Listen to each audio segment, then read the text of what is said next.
national anthem was played by the pride of Morro Bay, the Morro Bay High School Band, under the direction of Bryn Bellier.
Can you hear me?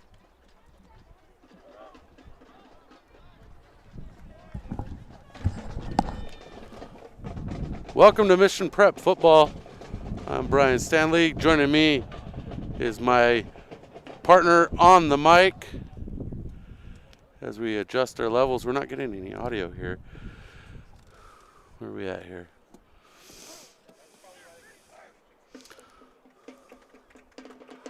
Hold on.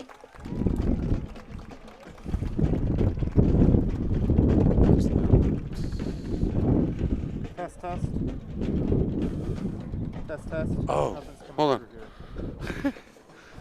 Bear with us, people. Technical difficulties. As we set for the broadcast, we forgot a cable.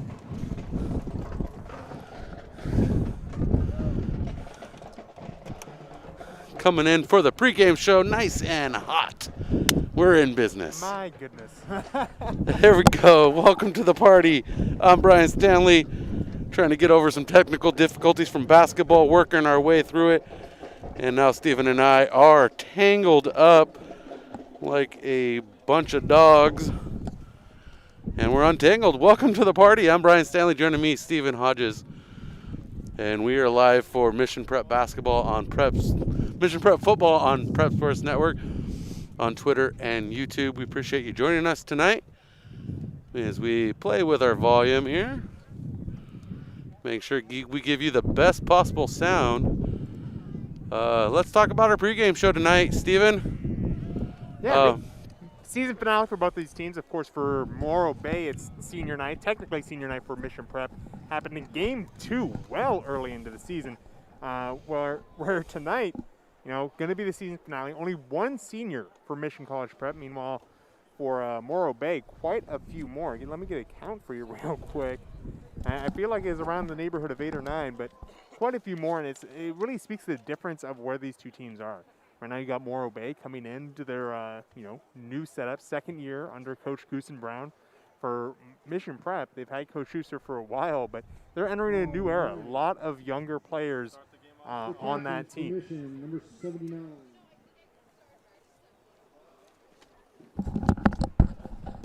Of course, we are here in Morro Bay, and you gotta always enjoy the natural factors of this as we get a good look over the bay here as the coin flip's happening. Morro Bay coming off a big win over Atascadero. Mission Prep coming on into a 2-game losing streak. Both those games coming out of the Santa Maria Joint Union School District, one from Pioneer Valley, one from Santa Maria. However, both those games, less than a score difference.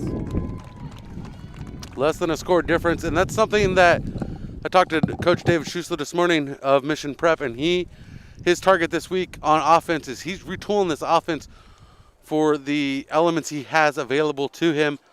A last-minute change into the lineup is that Colby White will not be starting at quarterback tonight.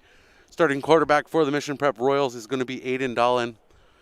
Sophomore will be starting in place of Colby White, and he's retooling the offense.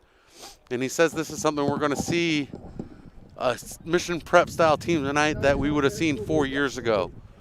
A running hard-nosed offense as the defense continues to do its job, but he needs more touchdowns. His goal is to get more touchdowns tonight than he has the last couple of games because he's not happy with the performance the teams are offering.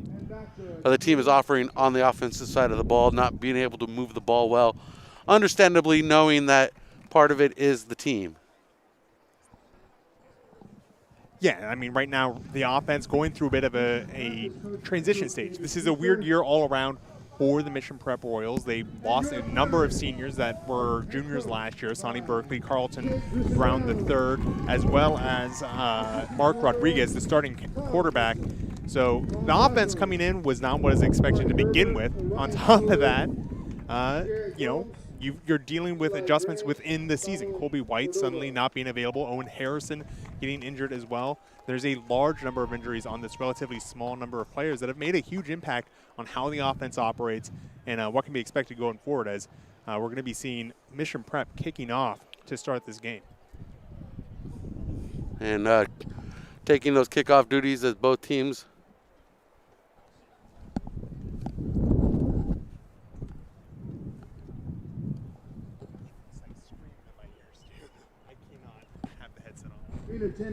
Anyway, yeah, so like you said, Jack Susan going to be coming in to kick off here to start the game. Back to return for the Pirates. Can't quite catch those numbers. Can you, Brian?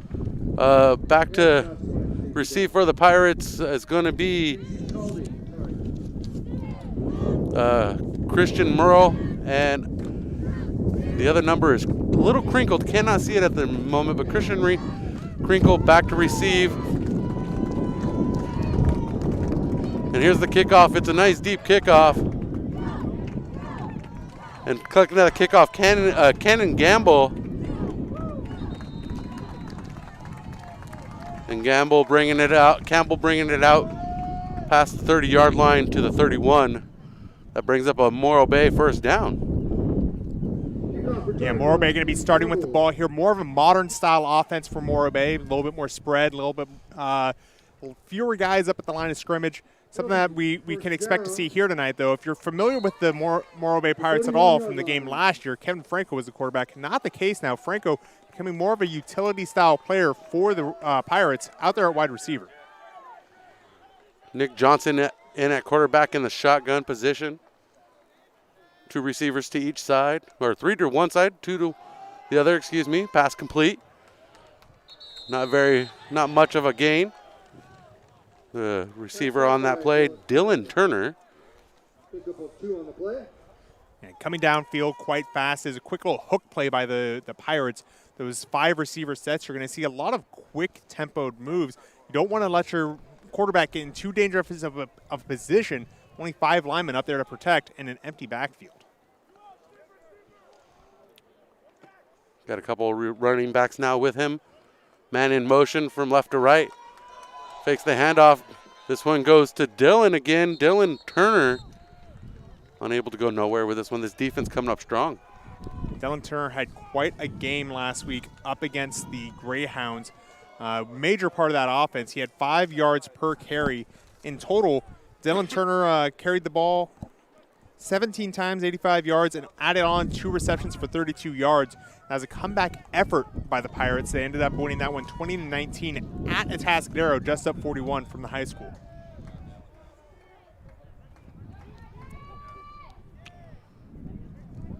Two receivers in to each side, man in motion, that's Turner. Stepping back to look. Pass into no man's land, nobody there to get Johnson's pass. His first incomplete of the night. Brings up 4th down. Yeah, 3rd and long, never a situation that an offense really wants to plan for. You obviously have plays called for it, but, you know, no offense is developed to get those long situations on a 3rd and long.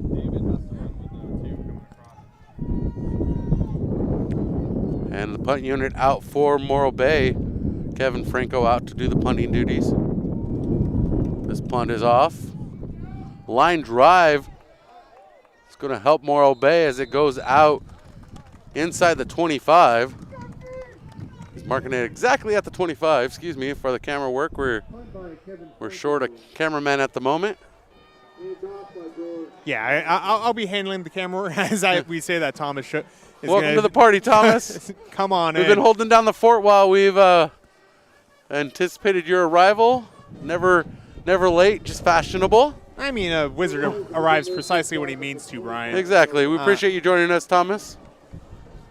So what we're going to see here with the Mission Prep offense, a little bit more standard for what Mission Prep does. They run the ball hard. Obviously, we talked about Colby White not being available for this game. Expect to see lots of power run. And the run up the middle for Mission Prep, not getting very much. Yeah, Aiden Darlene on a little sneaker there just gets the ball in his hands and pushes the pile forward, trying to catch Morro Bay off guard right at the point of attack. It's a gamble. Sometimes that works out. Sometimes you get some issues like we just saw there, only a couple yards. Couple yards on 1st down, sets up a 2nd and 8 for the Royals. Handoff, and the defense of the Pirates stuffs that one in the hole. Yeah, and we're going to see a lot of this kind of back and forth night. We're going to see the Mission Prep offense, few yards, cloud of dust, versus that Morro Bay offense and defense, which is much more spread-based. They're going to try and get out into the space and make things work.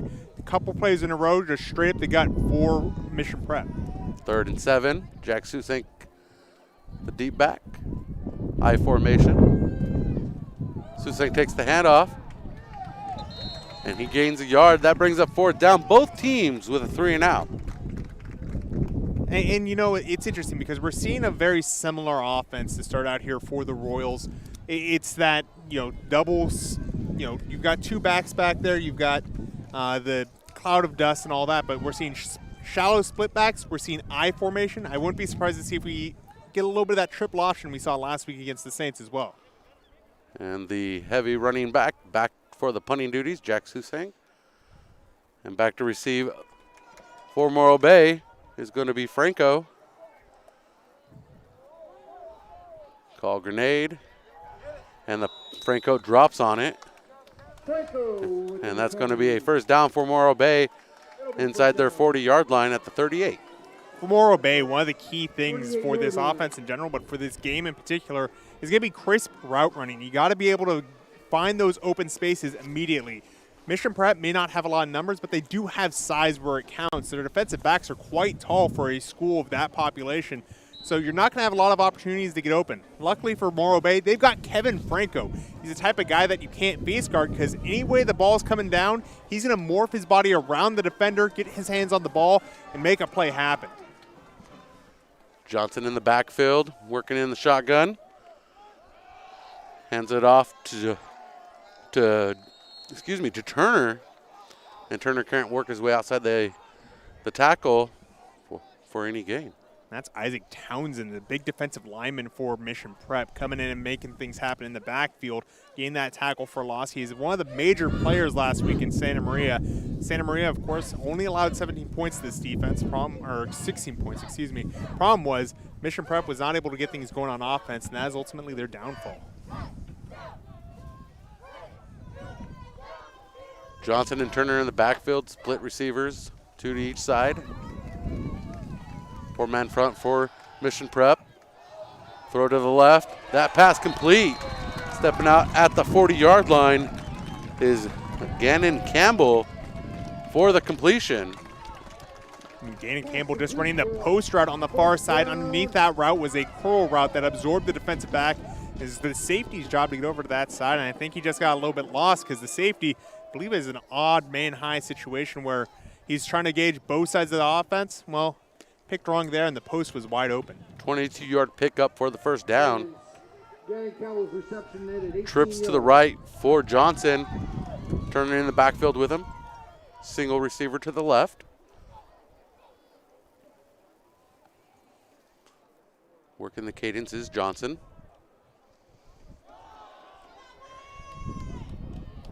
And Turner with it. Dylan Turner for a carry of 5 yards. And correction, that was looks like that was Jackson Hansen that came in on that play at quarterback. Quick little play there by the Pirates. The zone read. Zone read's one of those bread and butter plays for a spread offense. You want to be able to keep the defensive line and linebackers both true to the run and spread out. With the zone read, you can do both at the same time. A little trickery. Now back on working from the shotgun is Nicky Johnson.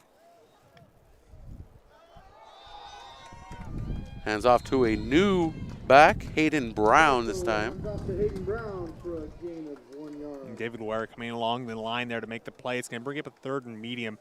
We saw the Pirates struggle on that 3rd and long here. This is much more in the basket for what an offense wants to handle. This spread offense in particular should have a lot of routes to run right along the line of scrimmage and let the wide receiver pick it up with their feet if they don't want to try and run it. Ball spotted at the 35, left hash mark, takes the shotgun snap. Looks for the quick pass. No cover, no one open. Rolling out, and he runs out of bounds, saving himself from getting tackled. Does Nicky Johnson. And that short gain of 2 yards brings up 4th down and 2. This is a must-go situation for the Pirates. You're riding high on that momentum from last week where you overcame a 19-point deficit. You want to keep the confidence in these players up. You want to go for this here, prove that you believe in them and that there's something out there for them to go get. 4th and short, huge morale booster if you can pick it up. And the offense staying on the field for the 4th and short.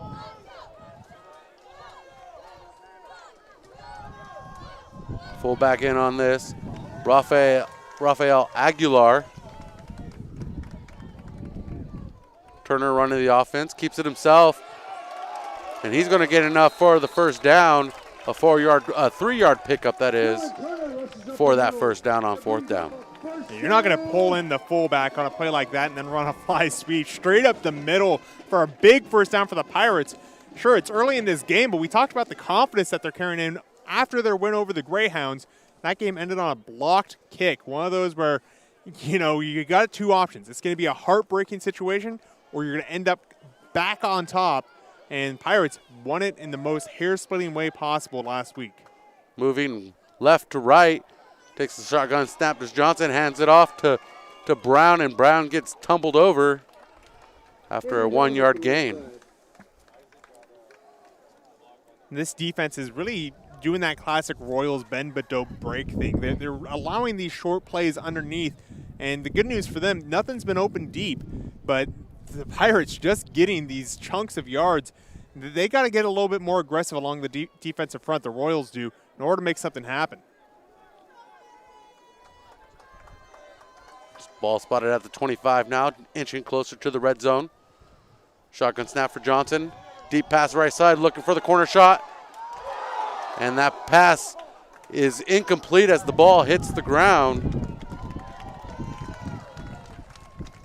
Intended target for the Pirates, Mateo Ruiz, Christian Morel. Yeah, a nice little fade route, one of those that you keep in the back pocket just to keep the defensive back a little further off the line of scrimmage. Very low probability you're actually going to score on it, but it sets things up underneath, and that's what you really want to do this early point in the game. Nicky Johnson again looking for the pass into the corner. Overshoots his target through the fingertips of Campbell. That's the one that the Pirates wanted. They saw that post route earlier in this drive, worked to perfection. Here we see it again. Curl underneath, post over the top, and in theory it's wide open, but just a bit overthrown. Well covered by the Royals too. Shows both sides are learning from the mistakes early on. Pirates using a lot of clock here in the first quarter. 5:12 remains of this 12-minute quarter. 7 minutes gone. Johnson sends Turner in motion. That pass complete And the target is Franco. Kevin Franco on the completion. Yeah, Kevin Franco's the guy on this offense. He was the quarterback last year. He, listened to his coaches, talked to him real quick, and was willing to give up the quarterback position in order to improve the possibility of team success. Got their first league win last week under Coach Goosen Brown, so it proves that it worked. And Franco, very impressive in that game. 14-yard pickup puts him at the 11-yard line. 1st and 10. Handoff to Turner, working outside the tackles. And he gets upended, flag on the play. And on the tackle for the Royals, Caden Ellemerit.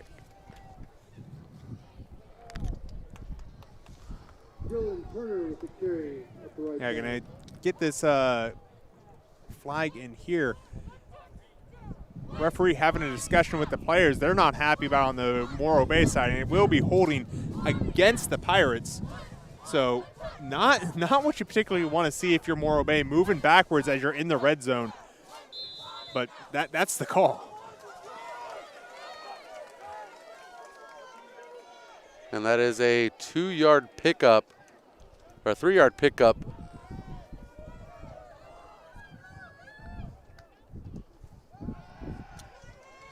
On that play. Moving around is Johnson. Corner shot out of bounds. A little bit of free-form jazz being done by the wide receivers there as they're trying to find ways to get open while the quarterback's outside of the pocket. Play went on a little too long, and that's a good job by the defensive backs. It won't go down as a pass defended, won't go down as deflection, anything like that, but those are the types of plays that don't show up in the stat book that really speak to a defense when there's nothing available downfield and you're forcing the quarterback to throw it away. 2nd and a mile for the Pirates. Nicky Johnson steps back, forced out of the pocket by the defense. And he steps out of bounds. That's going to be a loss of even more yardage as he steps out exactly at the 25-yard line. And that's a coverage sack that just, again, the defensive backs giving the quarterback nothing to look at, nothing to throw to, and the defensive line flushing him out of the pocket, forcing him to run out of bounds. I can't believe how strong this Royals defense has been without getting any stats on the last 2 plays. So minus the turnover, or minus the penalty, and then that loss, they're back at the 25, negating that 15-yard gain they had, or that 14-yard pass gain. Johnson, pass over the middle. That pass complete to Franco. Franco with a good spin as they work across the field, and a flag at the 14-yard line. I think this could end up going as a face mask here. That happened right at the tackle. Usually when you get that, it's going to be some sort of tackling penalty, something on the defender. So could get a fresh set of downs here. And that is indeed, it's a face mask against the Pirates. That's a surprise to be certain. Face mask hold on the Pirates. And I think we're going to see a decline to force the 4th down.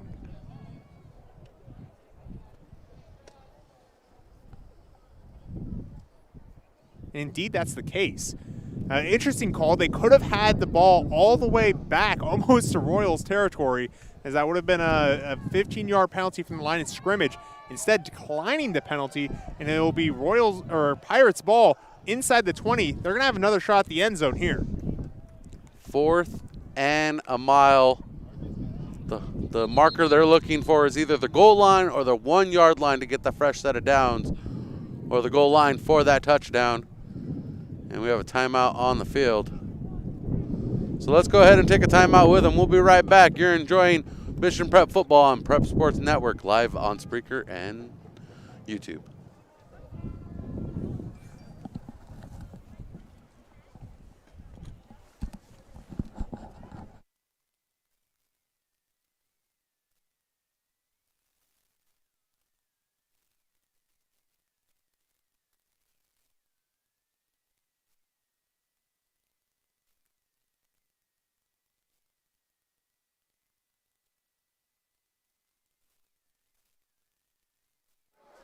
Welcome back to Morro Bay High School.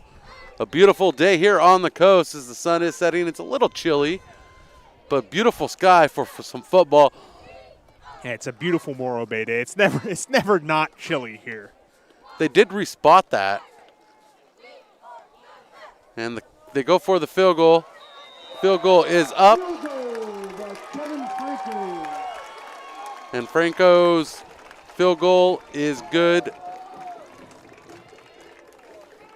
19-yard field goal, 20-yard field goal, 30-yard field goal, excuse me. I was going to say 29 or 30. I didn't see the exact placement when he kicked it. But, that's one of those things that's in Kevin Franco's tool set. I hate the term utility player, right? Because utility player generally means you're good at, most things, but you're not excelling at anything.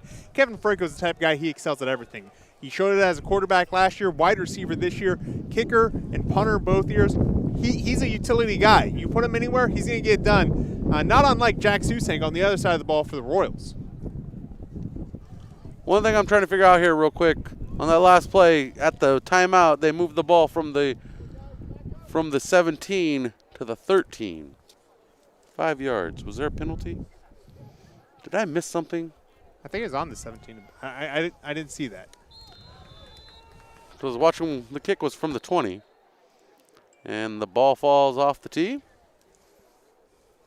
It's all right.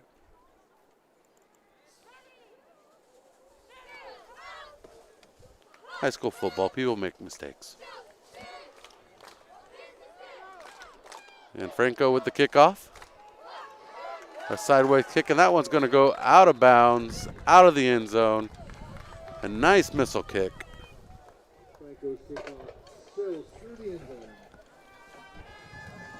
Yeah, now we're going to see what Mission Prep can do on offense. The last time they were out, they went 3 and out. Few run plays straight up the gut. Ended up not doing a lot as a result, and went 3 and out. For Mission Prep, they've got the tools. They've got Jack Susank back there. They've got their quarterback, who today's going to be Aiden Darlene. They know what they need to do. It's just a matter of execution. There wasn't enough execution on the last drive. Here we're going to see Aiden Darlene hand off to Jack Susank up the right side, off tackle. He gets a few yards and is ultimately brought down. That is Kevin Franco. So the all-purpose back, taken down by the all-purpose back. One in white jersey, one in black jersey.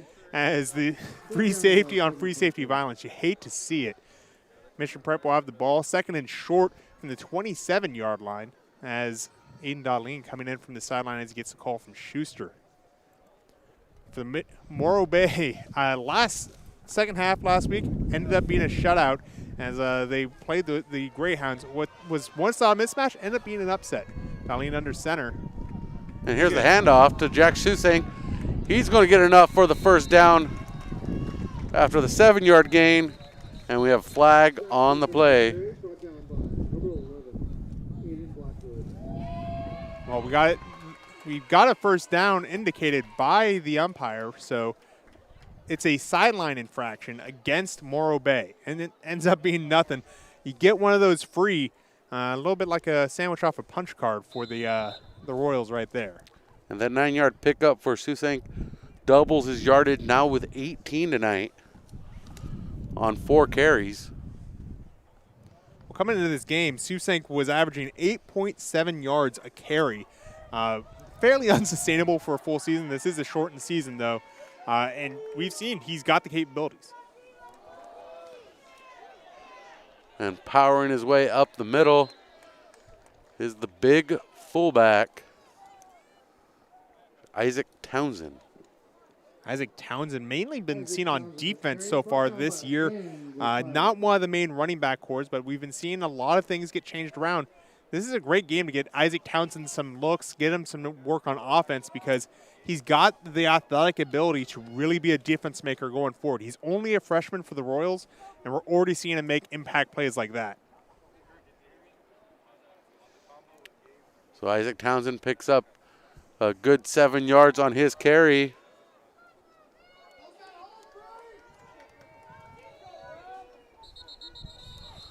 And we have more laundry on the field on second down.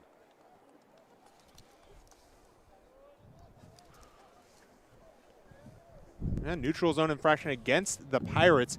not been a very clean half so far, as we're only in the first quarter and we're already seeing a lot of issues with the Pirates and some penalties. We had that face mask early on. We've got a sideline infraction. We had a holding call. Here we get an encroachment. I don't think there's been anything against the Royals yet so far.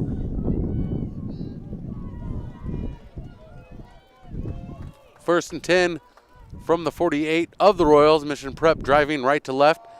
Hand off to Susank. He's looking for a block. He gets it, finds some yardage, gets across the 50 to the 45. Marked down at the 44 of the Pirates. Jack Susek just getting behind the pulling guard there and making a big play happen. They've been loving him going outside the tackles. That's where he's been getting the big yardage so far, and that might be the secret this game. The first drive, both plays to the A-gap got less than a yard, maybe about a yard. Here we're seeing them go outside those tackles, outside of those guards, using the guards as lead blockers, and it's been paying off dividends. Working from under center is Dahlin. Townsend the fullback. Susank the halfback, and the flags again. Indication is against Morro Bay once again. And it doesn't matter how good of an offense you're running, doesn't matter how good of a defense you're running, if you're not doing it by the rules of the land.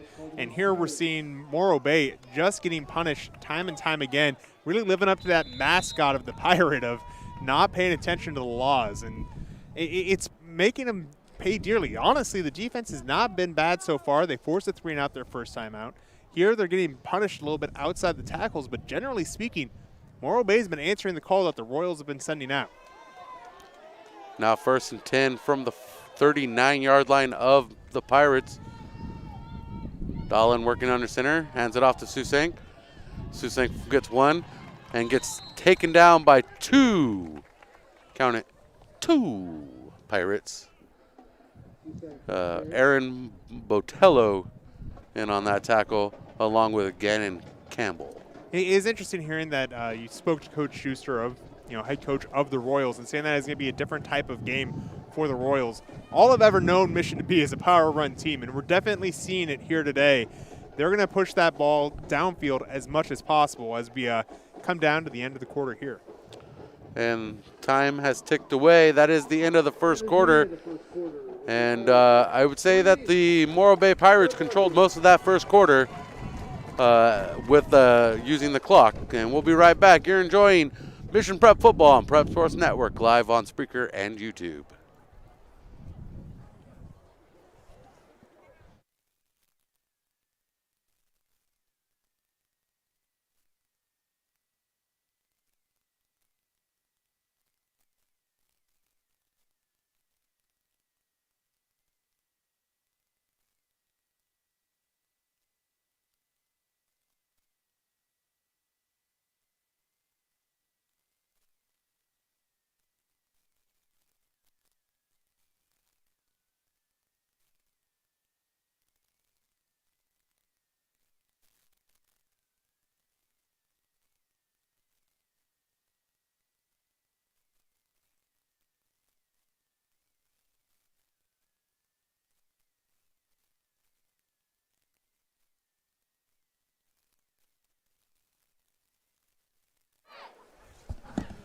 And we're back under action here in the second quarter.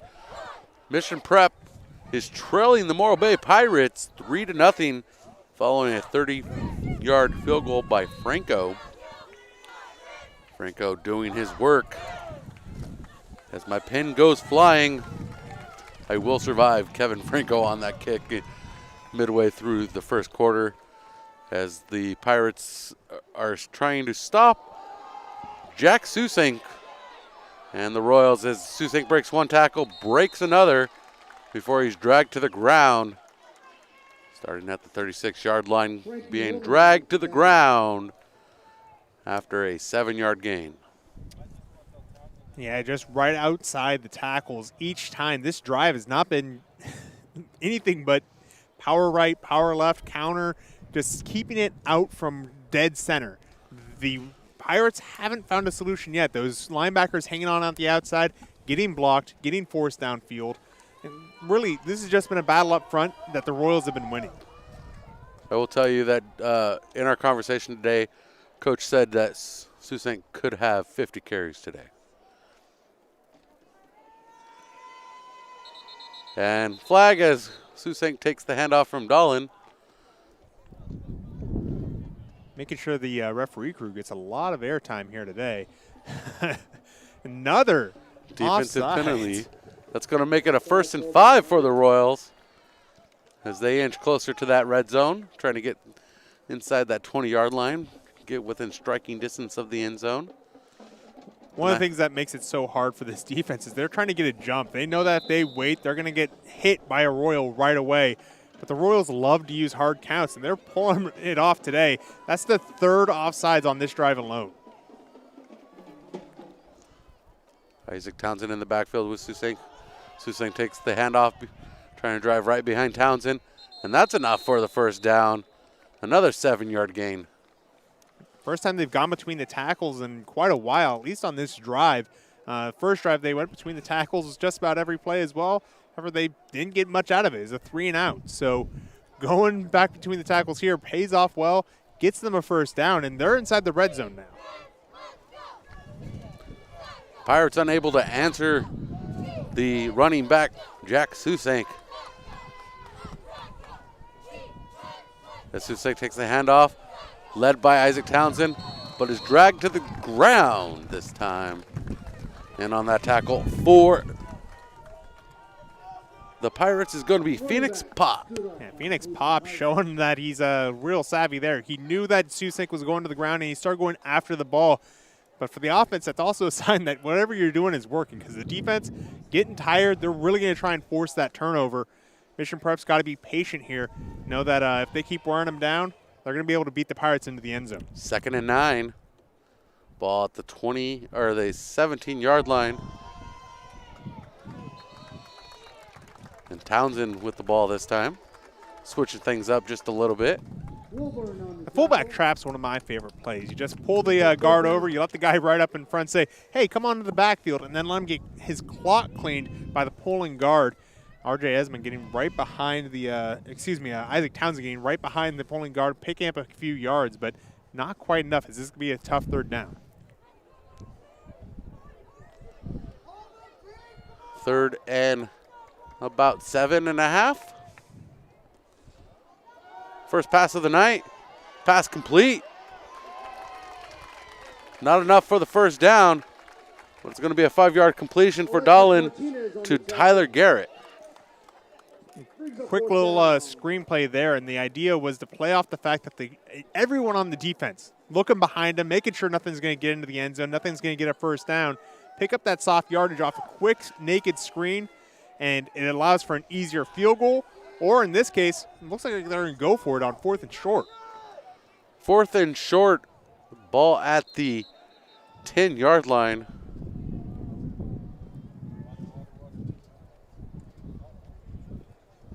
And stepping out of the game. Looks like number 27, Dylan Turner, had a little bit of blood coming out off of his wrist. And now it's actually going to be a timeout for the Pirates to make sure that they could get Dylan Turner back in on this critical 4th down. Thank you, Dylan Turner, coming out of the game. And a wise move, because if you leave the game under the official, I think you have to sit a play. Well, you'd have to sit a play, and he's going to sit a play regardless, just based off the fact that he got whistled and pulled out right before the snap was going to happen. This is also going to give Coach Goosen Brown, head coach for the Morro Bay Pirates, a chance to think about what he's seen. What do we see? Well, they're going with a lighter personnel group for the Royals. They're calling in George Kardashian off the bench, and as well as another lighter, quicker player. Odds are they're not going to be loading the box. So how are you going to respond to that if you're the Pirates? Are you going to change up your personnel as well? Or are you going to just hope that they're, going to go for a dive play and keep that heavy grouping in close to the line of scrimmage where that tackle box is? They're adding a little bit more time to the play clock here. I'm intrigued to see where the Royals go with this as well. They've only shown a propensity so far to run the ball. They had one screenplay that came just a play ago on this drive. I'd be surprised to see them air it out here on 4th down. They've been so successful running with Jack Sault. I don't know why you don't go back to them when you need the yardage as badly as they do here.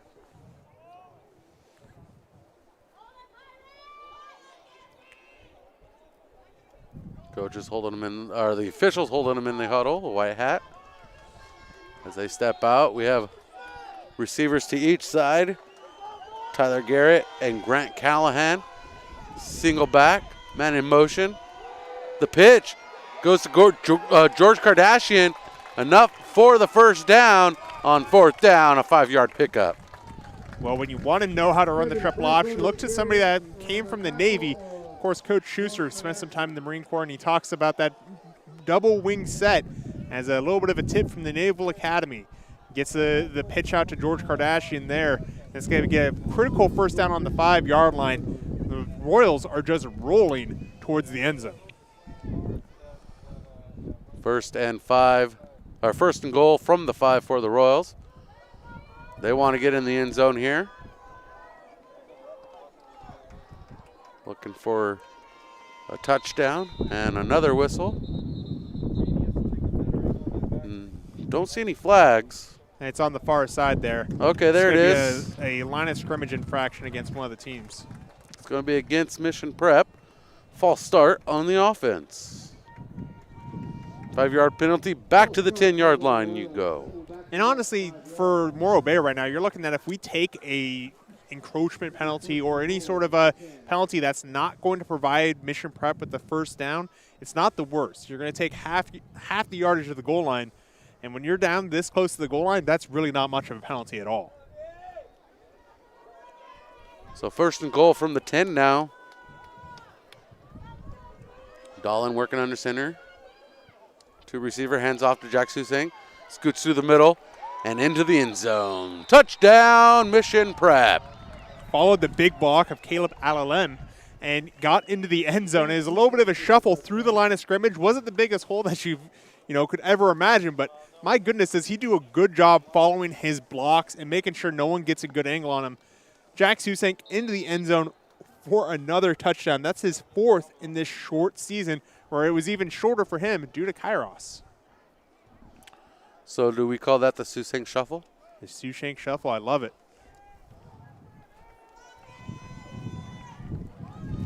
And in to clean up his own work on the extra point is Susank.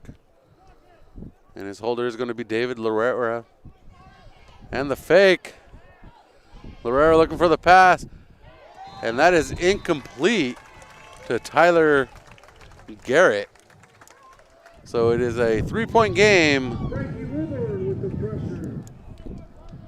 And at 7:36 midway through the second quarter, it's a 6-3 ball game. Mission Prep up by 3 over the Morro Bay Pirates. And that was a prototypical Mission Prep drive right there. They get the ball in their hands off of a field goal, and they just start rolling down the field, going with that old off-tackle run, left, right. Jack Susank getting carry after carry. The only chance Morro Bay really had to slow down the drive came late in the drive when they were all the way in the red zone and really pressed up against it. So Morro Bay needs to do a better job getting aggressive in that early part of the drive and forcing more Mission Prep to do something more than their normal bread and butter. As we wait for Jack Susink to set up here, Stephen, I got to call you out on something here. Yeah. Last week you said it was cold in Santa Maria and it'd be a lot warmer here in Morro Bay. I never said warmer. I said less windy. Well, you're wrong on both accounts if both accounts are accurate. It is still windy and it is cold. But it is not as windy as it was last week. I've never known a warm day in Morro Bay. It was warm when I got here. Well, that's your fault. It's your fault. You got to set expectations. It's not called they don't wear blue here because of the sunny disposition. That is true. And the gold and blue, navy blue Royals kick off. Jack Susank with the deep kick. And bringing it across the 30 before he's taken down is Merrill, Christian Merrill. And Christian Merrill got a good head of steam there, had some blocks set up ahead of him. However, Mission Prep did a good job. The thing you want to do on that kickoff cover, avoid early, blow up late. They were able to avoid early a little bit, came on a little bit late, got a little bit hung up, but still made the play, made sure that the Pirates didn't get too strong a field position. They're only on the 32. 1st and 10 from the 32, that is.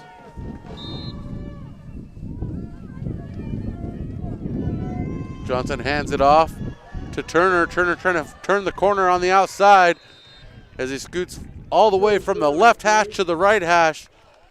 Only gains 1 yard. Turner's been doing a lot of scooting sideways this game, but can't get upfield. Well, look at those big bodies up front for Mission Prep. I mean, especially David Luera does a fantastic job setting an edge on that defensive line, making sure that nothing's going to go up the middle. When a running back's running sideways like that, he's looking for a chance to put his foot down and get upfield. There just hasn't been that opportunity for the Pirates.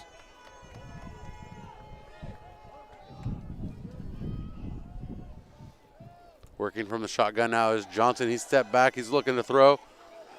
As the pocket claps, he completes the pass.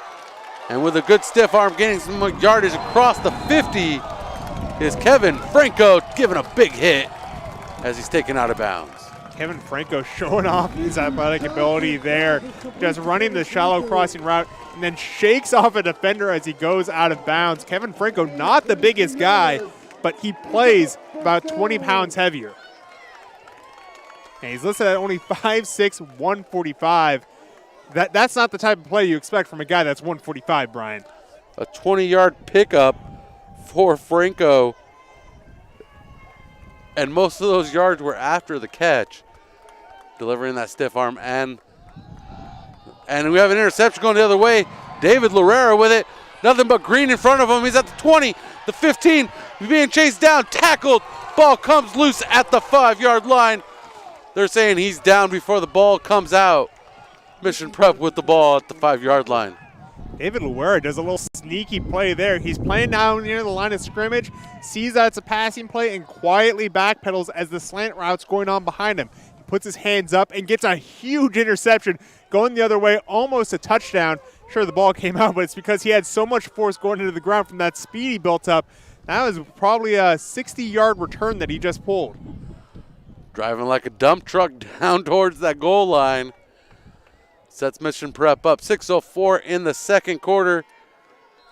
Less than a minute, just over a minute and a half since their last score. They're at the goal line. First down. Dallin under center. Hands it off. Jack Susang looking for some greenage. And comes up short on a 4-yard carry. Yeah, we've seen Jack Susang just powering this ball all night, and you talk to Coach Schuster, and he has some great things to say about it. He knows how big the lineage is for running backs here. Patrick Laird, Brian Coble, Dalton Strauss. He thinks Jack Susang's going to be up to or reset what it means to be a Royals running back. That was his 10th carry, 55 yards. Susang has a big fullback with him, Caleb Alalem. Yeah, Alalem into the end zone there. Big man touchdown for the Royals. You love to see it. Big numbers like 75 don't get 6 that often, and we see it here. Attaboy Alalem going in that fullback trap that we talked about earlier. Just catch the defense off guard. Don't give him a chance to flow to the play. Hand the ball to the big man. I say it every time. You got to trust the big man with the ball. Here, line of scrimmage, right into the end zone. And Susang in for the extra point. Kick up. And this one through the uprights. It is a 13-3 ball game. 10-point lead now for the Royals. It is 13-3. And we'll be right back here enjoying Mission Prep football on Prep Sports Network, live on Spreaker and YouTube.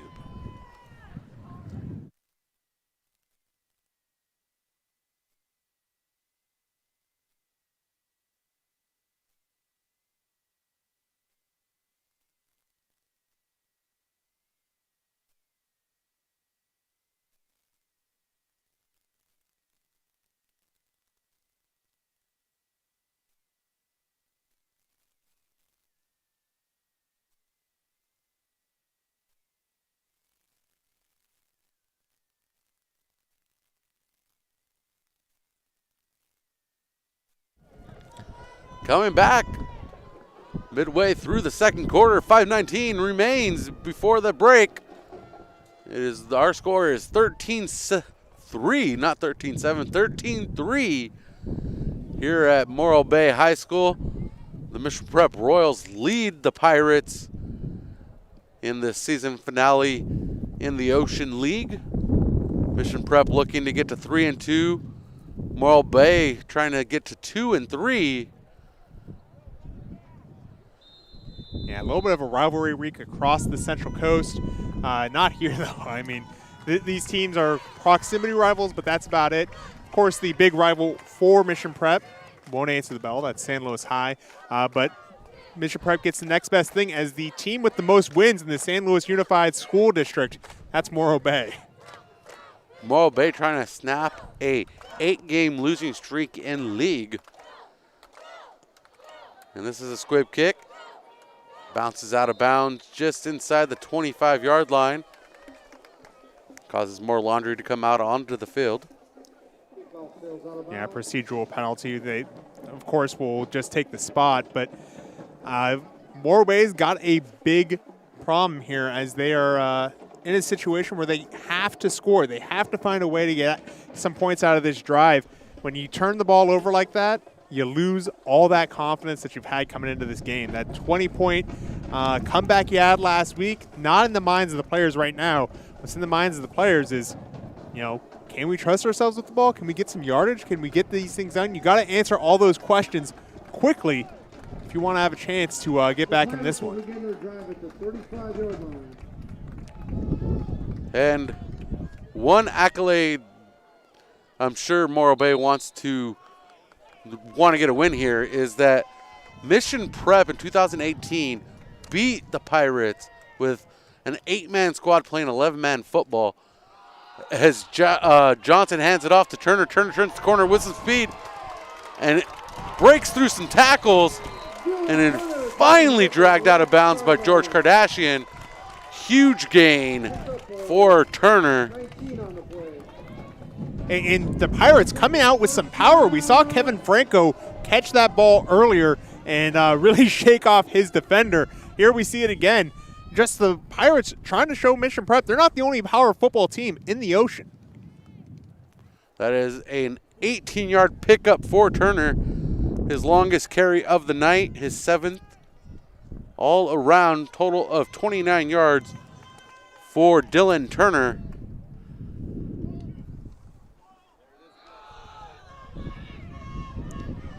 And if you're tuning in, we appreciate the chats. Yeah, Dylan Turner following his lead blocker there, picking up a big set of yards, bringing up a 2nd and short. And now Mission Prep finds themselves on the other side of that coin. I'd be surprised to see the Pirates air it out here. And the Royals got to get aggressive with their linebacker play. They got to go get their fits and make sure that those gaps aren't opening up in a way that's going to cause problems like we've been seeing the last couple plays. The Pirates are running the ball and running the ball well right now. Pirates moving right to left, 2nd and 3 from the 40-yard line. Moving out is a running back we haven't called tonight, Marcel Hurtado. Hayden Brown. We have called him. Missing names already. Well, it's still a big first down for the Pirates. They're getting closer to pay dirt, something that has been hard to find for the Pirates. The last Ocean League season, they ended up really struggling, didn't get any wins there. The year before that, you talk about the 21-14 win by the Royals that were an 8-man squad, but I tell you what, the Valley wouldn't consider them an 8-man squad that year. They crushed every 8-man squad in their path that whole season. I just love the comments for Taco. On our chat, by the way, we have a flag on the field on that 1st and 10 for Morro Bay at the 34-yard line. False start. That's going to push the Pirates back 5 yards to the 39. And we talked about the penalties really damaging the Pirates' chances in this game. It's been largely against the defense because they've been on defense more frequently than they've been on offense so far in this game as far as number of plays go. But here we see it back on the offense. Is a face mask and a holding penalty on their 2nd drive of the game. Here they're on their 4th drive, and they're backing up once again due to the flags. 3:10 on the clock here in the second quarter. Johnson working from the shotgun, hands it off to Brown. Brown trying to turn the corner, and he's pushed out of bounds. Brown is by David Andrade. Brown up the left side. And that's a 3-yard gain for Brown. Not going to be enough. It's going to be 2nd and long here, and I think that's going to force the Pirates to go to that modern spread offense where you're going to see a little bit more passing and West Coast, moves with the ball. They got to move the ball fast if you're going to be doing that. And indeed, we are back in 10 personnel and back where they're going to be probably throwing it here. Split receivers, 2 to each side. Brown the only back, steps back is Johnson. Deep pass on the left side. Does he keep his toes in? And he does. They're saying Kevin Franco keeps his toes in for the completion. Kevin Franco with a toe tap. Yeah, Kevin Franco had one of these in the end zone last week against the Greyhounds that ended up winning the game for the Morro Bay Pirates.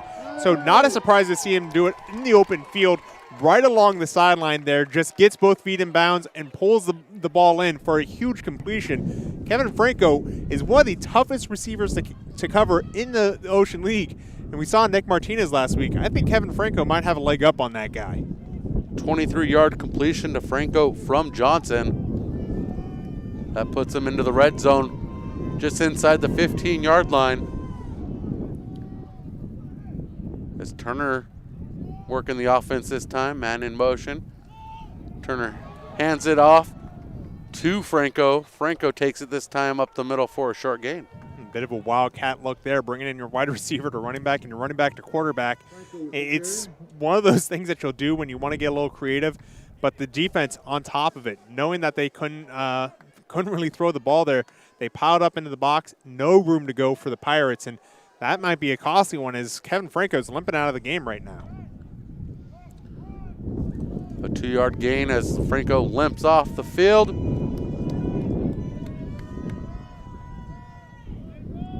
Bunch of backs into the lineup.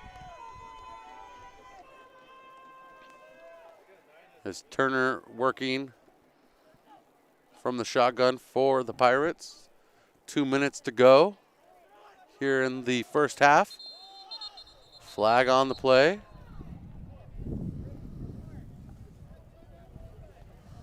And Morro Bay calls the timeout before the snap. We're going to go ahead and take the timeout with them. We'll call it a 2-minute warning because the clock's stuck at 2 minutes. You're enjoying Mission Prep Football on Prep Sports Network, live on Spreaker and YouTube.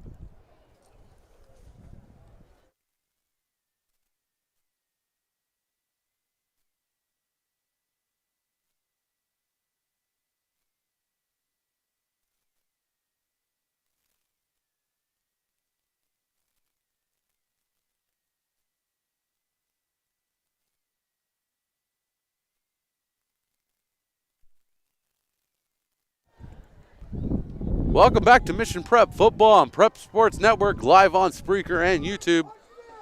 It is 2 minutes to go in the first half. Our score is 13-3. Mission Prep Royals lead the Morro Bay Pirates, but the Pirates are driving. A drive that started at the 35 of their own is now a 2nd and 8 from the 12-yard line of the Royals. Johnson steps back on the shotgun. Throws into the corner. Franco unable to get his hands on it. Ball slips out like it was covered in butter. I'm loving this matchup between Susank and Franco. Both of them play safety on defense. Both of them get involved in the offense in major ways. For Franco, it's as a wide receiver, as Susank, obviously a running back. But they've been matching up against each other time and time again this evening. I think this is going to be an all-night thing if both of them hold out. Of course, Franco right now looking a little worse for wear early in this game. Clock stopped at 1:55 following that incomplete pass. Johnson with 78 yards in this game on 12 attempts. Working from the shotgun. 5 receivers set.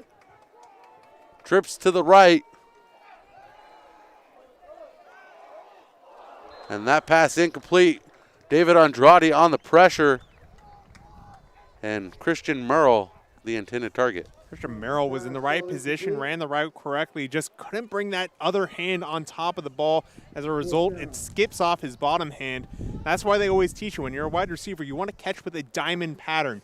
You want to shoot your hands to the ball, make a safety net for that entire thing. If it's not completely around the ball, it'll squirt out just like we saw there. And on 4th down, we're going to see the offense stay on the field, including Nikki Johnson, Dylan Turner, and Christian Merle. 2 receivers to each side. The back is Turner. Johnson getting some pressure, escapes the tackle. He's all alone, and he's going to find the end zone for the 12-yard score. Pirates on the board at 1:40 left to go. I tell you what, give Nikki Johnson some credit there. Not many people can look down the barrel of Mega Mario Loera coming at you and escape with the ball in tow.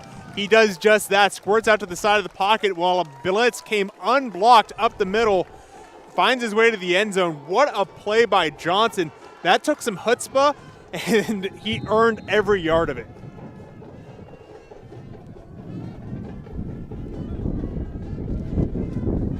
And Franco out to clean up the work, trying to get the extra point, bring this back to a 3-score game, and he does. And our score is 13-10. Mission Prep still leads the Morro Bay Pirates here in the first half of action from Morro Bay High School. We're going to take a quick break. We'll be right back. You're enjoying Mission Prep football on Prep Sports Network.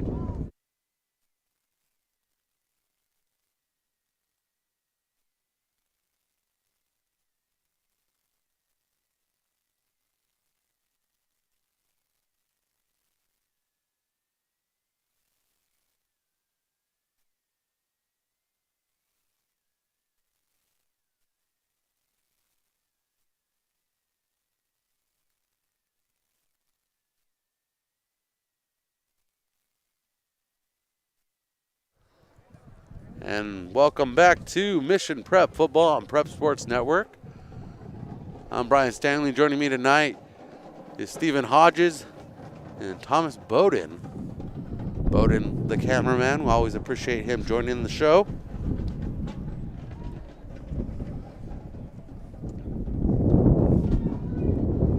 This is the final game of the season for the Mission Prep Royals football squad. But don't forget, Mission Prep basketball is underway. They're playing over in the city, San Luis Obispo, as that kick is underway. And that one's going to roll out of bounds. It's going to be Mission Prep's ball at the 35-yard line. So as I was saying, Mission Prep basketball squad is about to get underway, that is. Tip-off at 7 p.m. over at Coates Court in San Luis Obispo. On the call tonight for Prep Sports Network, only on Spreaker. You can always replay that live. We don't want you to leave our broadcast. But JP Hiraoka is our host for that game tonight. And then every game the rest of the season will be live on YouTube and Spreaker. Next week we have a bye week, and then we will be in full swing through the end of May every Thursday and Friday night right here on Prep Sports Network. Yeah, it's the nice thing about not having a football game after this, huh? You don't got to worry about being in football and basketball at the same time anymore. Yeah. Only one conflict this season between the two squads, and I picked football because David Schuster is the man. Deep pass, and that pass is complete to Tyler Garrett. Holy smokes. Tyler Garrett climbed the ladder there. My goodness. Looked about 2 feet taller than he normally is. Got a huge reception. You don't see Mission Prep running the spread all that often. And when they do, you know they're going to try and go deep. That's exactly what happened there. Tyler Garrett came into this game with 9 receptions, 145 yards. He never goes short. 39-yard pass for Aiden Dolan to Tyler Garrett. Way to move the ball to make an impact as you're playing the 2-minute drill here with less than 2 minutes to go. And Mission Prep calls a timeout. They want to stop the clock, and and rethink what's going on here in the first half as they have a minute 16 to go. How important do you think that pass was right there to re-energize this offense after seeing Morro Bay drive down and punch one in? I mean, knowing this offense, they never were unenergized, right? These are guys that are always going to go out and want to play ball, and there was just a great example of it. They're going to go deep and just pull it in. We talk about Tyler Garrett, how he always goes deep, always a big threat down the field. That's his 10th reception. Coming into this game, 16 yards per catch, long at 33. So that's his new longest reception. What did you say it was, 36? That pass was 39 yards. 39. Flip that 6 around. I had it wrong. So 39 yards, his longest reception of this year. Of course, it's a 5-game schedule, so we probably won't see that get bumped up again unless something amazing happens here in the second half.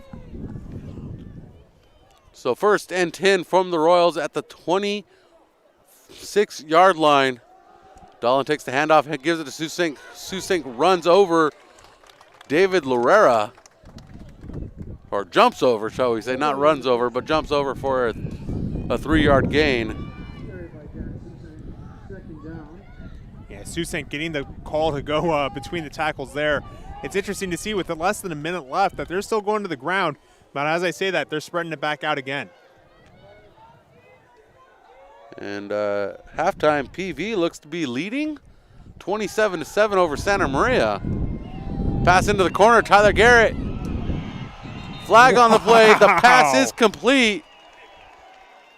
I think we're looking at a pass interference on the defense here, but we're going to see the initial indication is going to be against the defense, and this will be declined. My goodness, what a catch. Tyler Garrett decided to take all but one of the plays this drive. I'm still surprised how strong of a wide receiver he's been. Only called on twice, caught both the balls, and is into the end zone.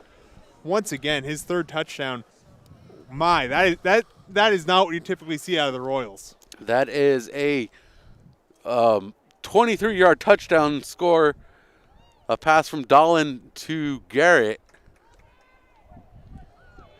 And the kick is up and good. Extra point is good. Well, that changes the math a bit here because now the Royals know they're getting the ball back, right? You're getting the ball back to start the second half unless Morro Bay gets up to some trickery and tries an onside to start things off.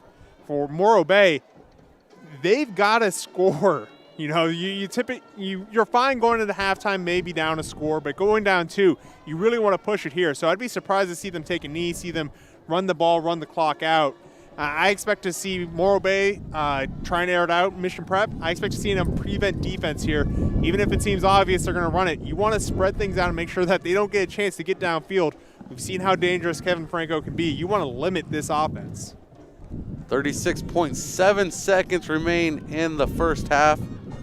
We're almost through 24 minutes of football action from the beautiful city of Morro Bay, Morro Rock, to our backdrop.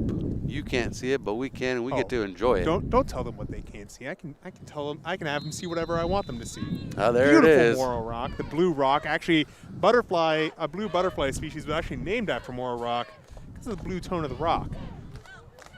I got all sorts of Morro Rock facts if you want. I grew up around here, so I can talk about Morro Rock all night. We also renamed Morro Bay's football team at one point. We did. On Slowpoke Sports, that is. Jack Susink kicks off. This one's a good kick. And they're going to bring it back. And that return comes out to the 25-yard line as Gannon Campbell brings the return out for the Pirates. Woo, let's not get that wrong again. Well, I tell you what, you're on the 25-yard line. You got 75 yards to go, 30 seconds to do it. You got probably 4 to 6 plays if you play your cards right and make things fast, or you try and go for the deep stretch plays. You got about 3 plays of those. So you can go, actually it looks like they're probably going to be running it up the gut here as there's a fullback, but I'd imagine they're going to try and go deep. So 1st and 10 from the 25-yard line as Turner carries it. And Turner carries 2 for 2 yards. And I just want to say we're getting some love on here from Seagulls 33. Who are the commentators? They are awesome. Yeah, I just left some French fries over on the pier down in Pismo on my way up north today, so probably just Seagulls in general. Big fans of me. As Mission Prep running the. It's all you. It's all you. Morro Bay running the clock out. That's gonna be it for the first half. So that 2-yard gain is the last play we see of the first half. And our score is 20-10. Mission Prep Royals lead the Morro Bay Pirates in Ocean League action. This is Mission Prep Football on Prep Sports Network, live on Spreaker and YouTube. We'll be right back. We're going to take a quick break, try to warm up from this cold breeze here on the coast.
Welcome back to Prep Sports Network. This is halftime.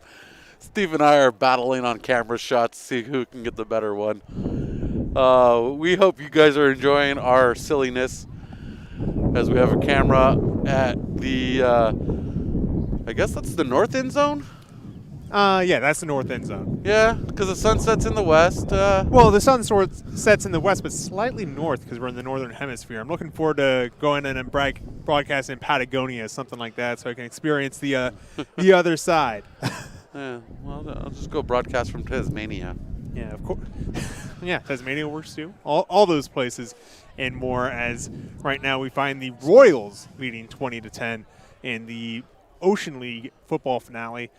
For the Royals, I should say. The Ocean League will continue on next week, with or without them. My take from the first half is they were able to use the words. They're English words. You can use them right. They utilized Jack Susink just enough to allow that Aiden Dolan passing game to open up. He was originally the backup quarterback. They moved him around quite a bit, trying to find the right position for him. And we're talking about the original, the original practices. Yeah, the original setup, because Donnelly was not the backup quarterback last week as David Luera, as they went to more of a triple option look and wanted a bigger body back there.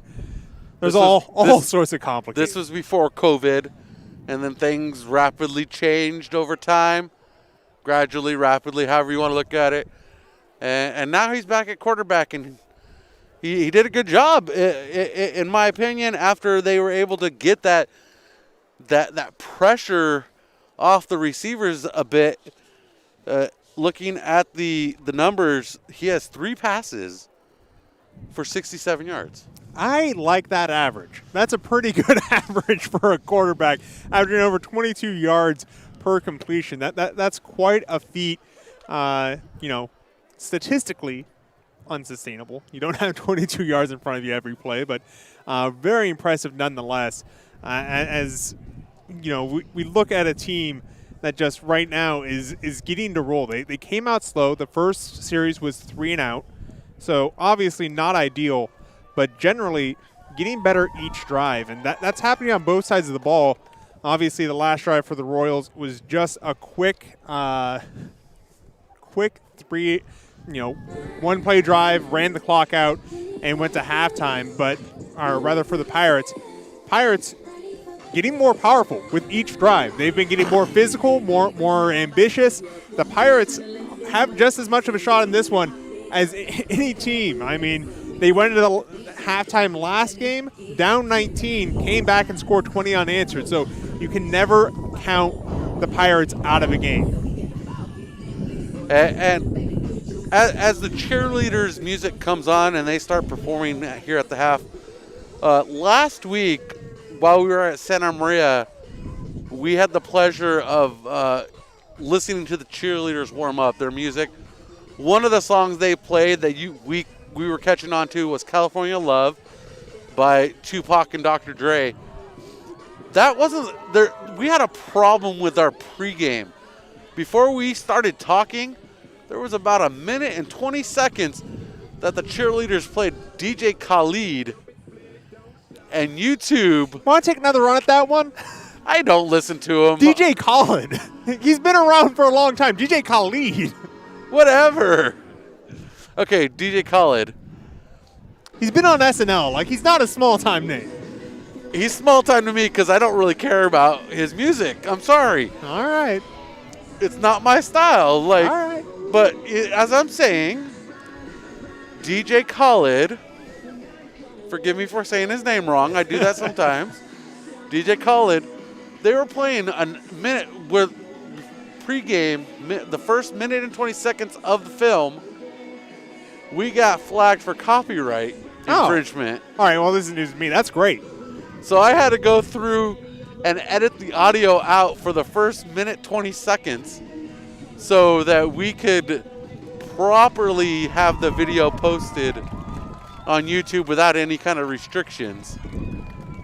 Well, you probably gave Morro Bay a better chance to scout, really. I mean, without a copyright strike there, it really just opened up all sorts of opportunities. Yeah. Are we doing the right thing, really? So other stats. Yeah. Let's go back to looking around the Central Coast at football. Back to football. 27-7, the halftime score between Pioneer Valley and Santa Maria, as you mentioned earlier. Templeton kicking off against Paso Robles for the first time since 1924. Almost a century since that last happened. Been around. Like the television was invented after the last time they played. What were some of the stats? Who was the president? Calvin Coolidge was just elected. I think Harding before that. Oh, geez, that came out of nowhere. Anyway, Paso up 6-0 after a 12-play 61 drive to start that game. St. Joseph up 17-0 over Rigetti in the battle for Fowler Road. Probably going to end up being the Mountain League champions, whoever wins that game. A lot of people cheering for the upset based on the conversations I had pregame here, but quite a distance for the Warriors to go to pull that one off.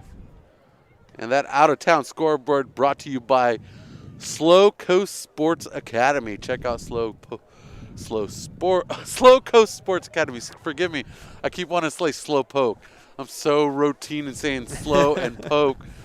That Slow Coast Sports Academy, go check them out. They have over 75 years of combined experience in basketball, volleyball, and other coaching experience. So check them out. Proud sponsor of Mission Prep Football to close out the season.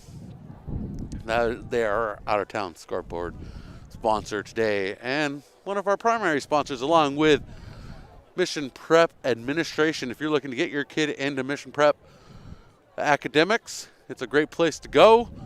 Down in the heart of downtown San Luis Obispo, just west of the Mission. Our cameraman Thomas Bowden is on path to be going to Mission Prep next year, and hopefully he'll be around to party with us during our broadcast for a couple of years to come. So that is our out-of-town scoreboard. Any other scores? Yeah, Napomo currently up 7-0 in their game against the Atascadero. And, of course, looking at the Channel League, Santa Barbara and Lompoc just kicking off, battle for Goleta Valley. San Marcos and Dos Pueblos just kicking off, as well as Cabrillo, San Ynez. Most of the games, still yet to come. And we're on the countdown to the second half. 5 minutes roughly remain on the scoreboard as we continue to work towards the second half. What will it take for Mission Prep to put away a Pirates team that is ready to pillage? Yeah, you talk about that Pirates team. It's a tenacious team. You can't just call it a game here going into the second half. Morro Bay is a team that's hungry for wins, not just on the roster, but in the coaching staff as well. As you look at what happened this last year, the seniors that graduated ended up going on and becoming coaches. They were offered a chance by Coach Goose and Brown to come in and help the team, help adapt. They want to see that team beat the Royals. So if you're the Royals right now, you got to stay on top of them on defense. You can't open up any gaps for them to come in and start flooding points back onto the board. We saw that this is a team that's pretty violent when they need to be. They're very physical at the point of attack. It's going to be tough to slow down the Pirates. On the other side of the ball, for the Royals to finish this one out, they've got to keep powering that ball through. Jack Susank's doing a great job. You talked about, he could get 50 carries. If that's what it takes to run the clock through this second half, you give him 50 carries. There's no real sense in dividing up carries between backs now. You're on the last game of the season. Just get through it and power through. And we've seen Jack Susank do exactly that here in the first half. I think you're right. Give the ball to Jack Susank. He's 39 carries away from that 50-yard mark or that 50 carry mark. Well, let's see. There's an average of 60 plays per game in a high school football game. 39 might be pushing a little. I think we're stretching now. But Jack Susank has 11 carries tonight for 58 yards. He's our leading rusher for the Royals. And if we look on the other side of the ball, carrying the ball for the Pirates is Dylan Turner. Dylan Turner with 39 yards on 7 carries. Nikki Johnson has 78 yards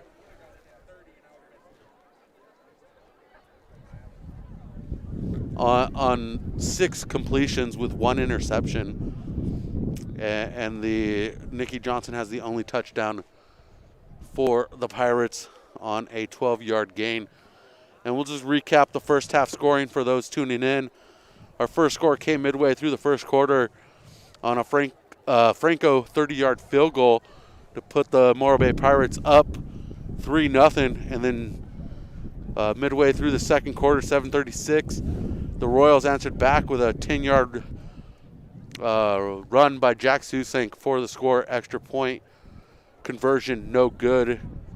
And the Royals put another one on the board with a 1-yard run by Alalim at 5:19 in the second quarter. And then Johnson with a 12-yard run in the second quarter at 1:40 to make it a, excuse me, it's a little cold here. To make it a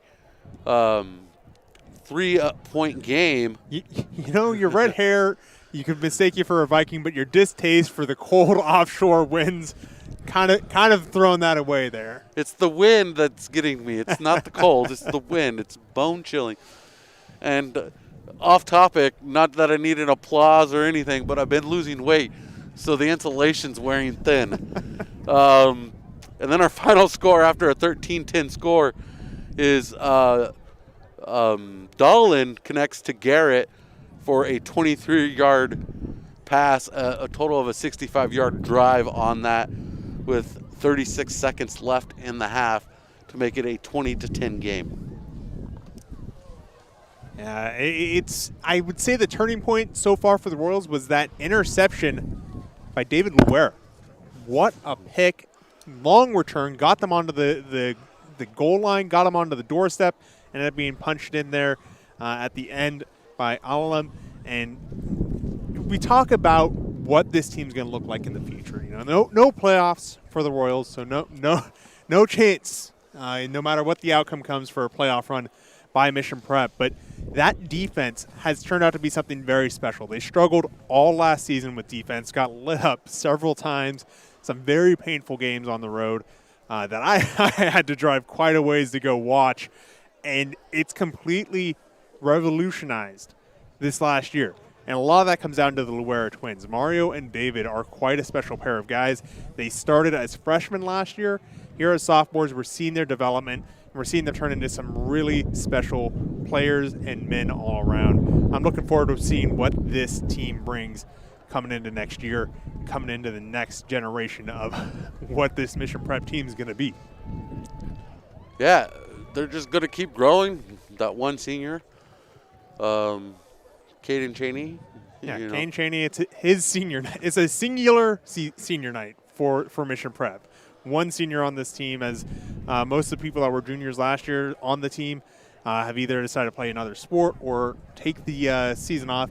In the case of some of them, it's because they've got Division I scholarships riding on the line. A very difficult decision, one that no one's holding anyone against for. Everyone seems to have a very healthy view on what is going on with the situation. It's a very honest situation, one of those things that, with what modern college sports looks like, need to be addressed, and was.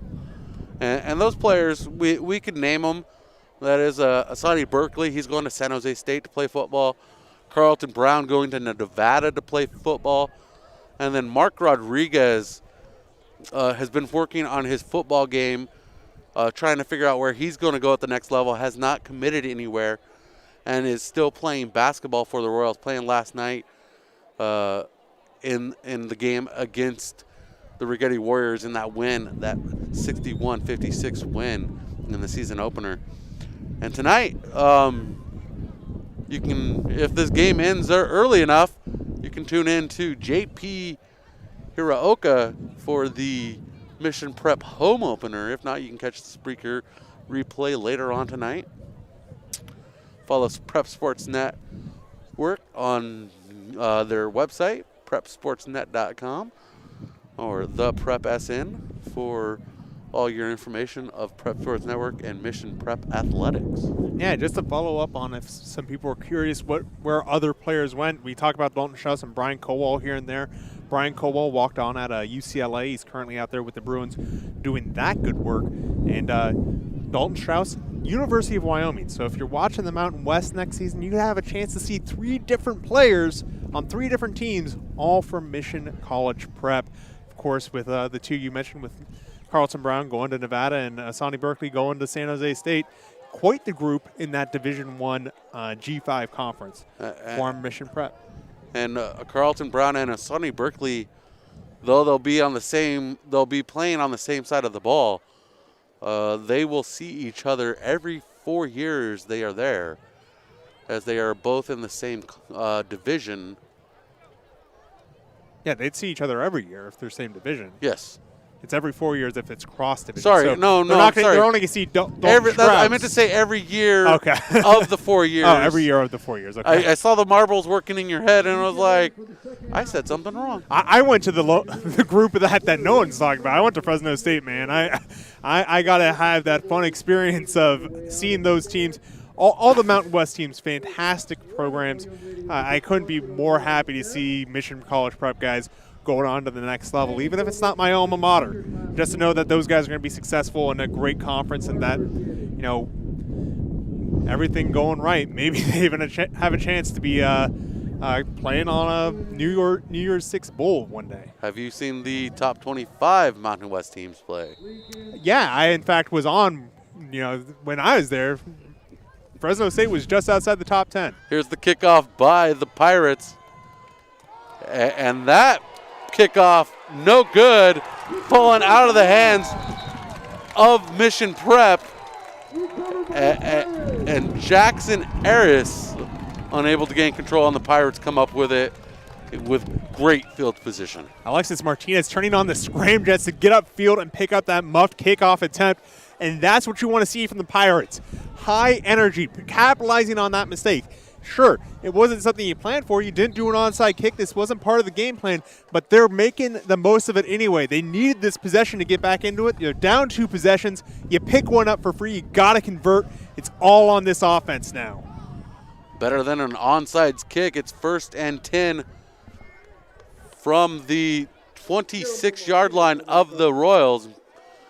Johnson takes the snap, deep pass into the left corner, and that pass incomplete, broken up by Andrade. People looking for flags.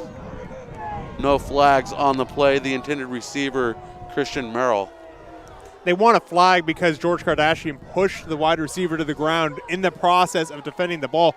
Ball was already gone by the time the contact had been made.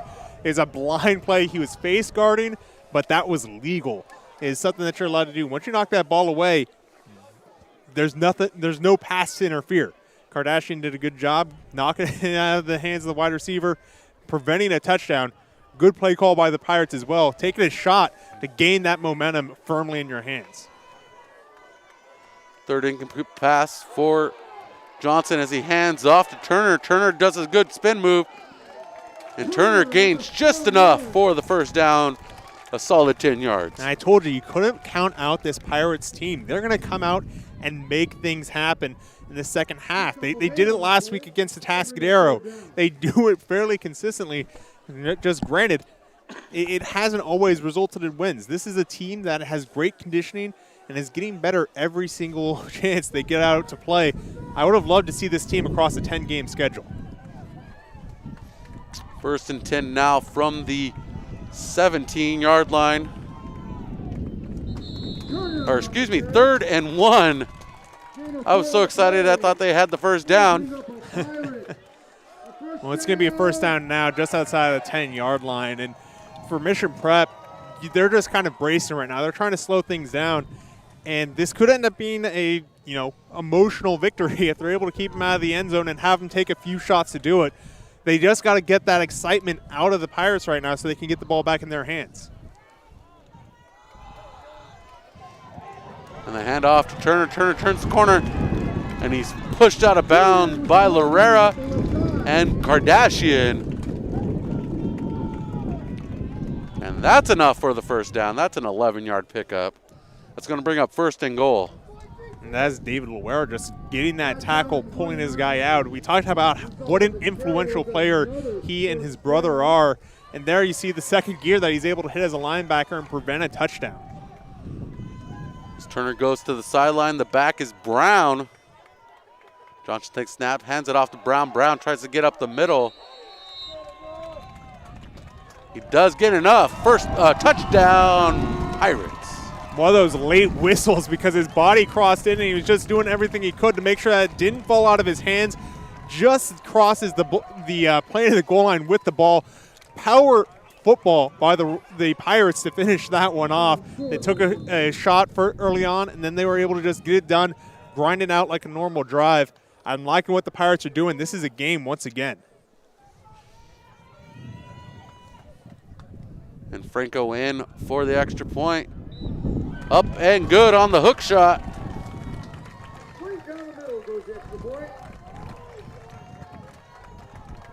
As Brown makes it a 3-point game on his touch into the end zone. 10:38 is the time on the clock here in the 3rd quarter. Yeah, short drive by the Pirates to come out and make this a 1-score game. Of course, for Mission Prep, they love to chew the clock. I wouldn't be surprised to see them hold this for at least 5 minutes if they're able to power it as they were in the first half. Jack Susank going off tackle time and time again, running down the clock. Their goal right here is to take a lot of time off of it and get it into the end zone. If they're able to do that, it'll put the Pirates back behind the 8 ball once again. Morro Bay ready to kick off. Here it is. Tyler Garrett takes this one. Going across field, changes his direction. Trying to break the tackle. And he gets stopped as Phoenix Pop wraps him up. Yeah, Phoenix Pop with an open field tackle there. He didn't get his body on it, so he wanted to discourage arm tackles, but boy did he display a lot of arm strength there. Holding on to the returner, making sure he didn't get anywhere with the ball, and slowing him down to where he could get help. That's a tough play to make by Phoenix Pop, and I got a lot of respect for him being able to do that in the open field. It is 1st and 10 from the 27. Working in an I formation are the Royals. Dolan hands it off. And Jack Susank gets swallowed up at the line of scrimmage. Defensive end and outside linebacker on that side bumped out a little bit, and that's one of the adjustments that we're going to see here in this second half. Morro Bay just trying to make sure that they've got the manpower on the outside of the tackles to stop that power play. It's been so effective for the Royals so far. That countdown to 50 is now at 38 for Jack Susank. Still in the I formation, working under center is Dolan. Hands it off to Susank once again. Susank trying to turn upfield. Spins the wheels a little bit. And he gains 4 yards, make it 5. Make it 6. I'm just going to keep adding numbers to this one. Well, by rules, you got to stop at some point. But how about Jack Susank on that play there? You see the little stutter step in the backfield. He's waiting for his blocks to get set up. Jack Susank has the speed to outrun his blockers there. Shows fantastic patience in the backfield, waiting for everything to get set up. And that's what allowed for that 6-yard run. And really running the ball more about the blockers than just the running back. 3rd and 4 for the Royals. Susank the back. Andrade in motion. The pitch to Andrade on the left side. Andrade trying to get upfield, outside the tackles, outside the hash, outside the numbers. And he gains enough for about 2 yards. Yeah, that pitch play is one that has had a lot of D1 guys running in. Andrade just a little bit too slow on it. And looks like the Royals going to go for it here, but just a little too slow to get onto the outside all the way and break away. Allowed the Pirates linebacker core to get on him and slowed him down before he could get back to the line of scrimmage. Only managed 2 yards total. 4th and 2 from the 35. And Goosen Brown is going to take the timeout. And we're going to take the timeout with him. I'm going to do some jumping jacks. 8:27 on the clock here in the 3rd quarter. Mission Prep leads Morro Bay 20-17.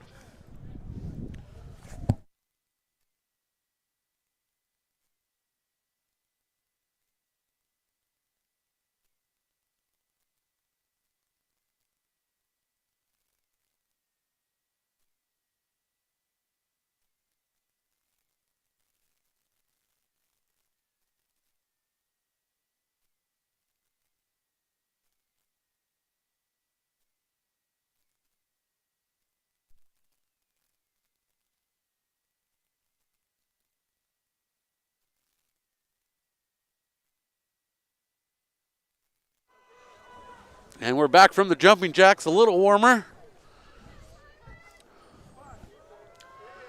8:27 here in the third quarter. Mission Prep strategizing on a 4th and 2. As Morro Bay called the timeout to reset the defense.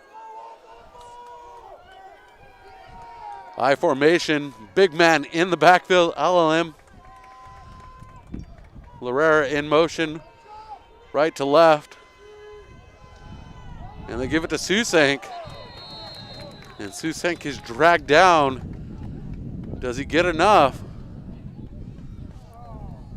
That's a heartbreaker for the Pirates there. This is going to be a first down for the Royals. They completely sold out to the run there. Look how close Kevin Franco was to the line of scrimmage. Less than 5 yards. He's the free safety. Your rule is the free safety. Say deeper than the deepest. Well, he was guessing the deepest guy wasn't going to go more than 5 yards off the line of scrimmage, and he was right. 3-yard gain by the Royals, despite the complete sellout to the run by the Pirates.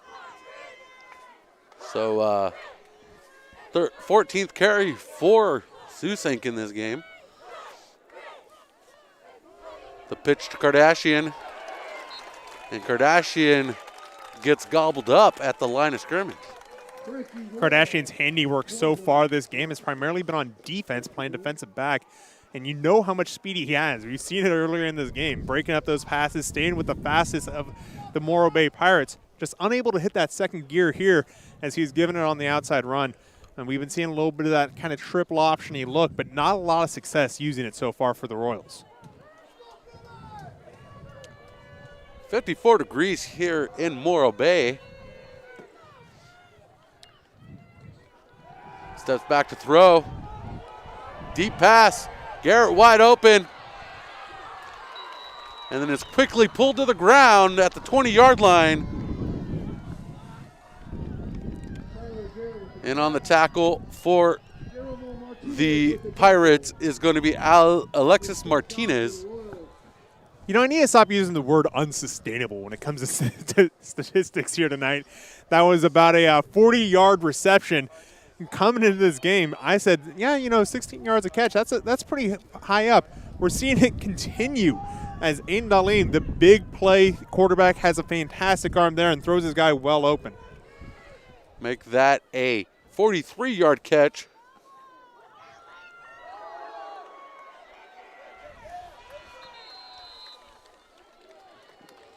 Yeah, Susank between the tackles there, just inside the tight end, as a matter of fact, and ends up gaining about 7 yards on the play.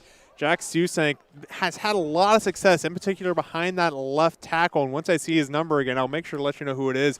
It's been Mario Loera in the past, but I'm not sure if he's there tonight. And actually, it is 2nd and 3 from the 19. That's Gabe Rodriguez out there. Oh, no, it is Mario. No, Gabe. Steps back to throw into the corner. Jude Callahan. Sorry, Grant Callahan. Interception. Callahan not able to come up with it. And we're going to go the other way. It's going to be 1st and 10 for Morro Bay at the 20-yard line. Yeah, it looked like Aiden Blackwood contesting the catch, forcing the interception on the 1-yard line. And that's the type of play that you don't want to see. When you're throwing that deep route, you want to overthrow it. A little bit of an underthrow to the 1-yard line. Turnover by the Pirates, and Blackwood fighting that ball to the ground. That's the important part of that. Callahan had a chance to pull it back out of his hands, but instead doesn't get that opportunity. Fights the ball all the way to the ground. What a play by the Pirates, coming up clutch to put themselves in this game. They're only down 3, and they got the ball back. Here's an interesting score for you. Santa Barbara 2, Lompoc 0.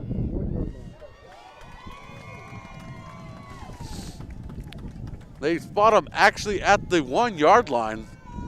Interesting spot.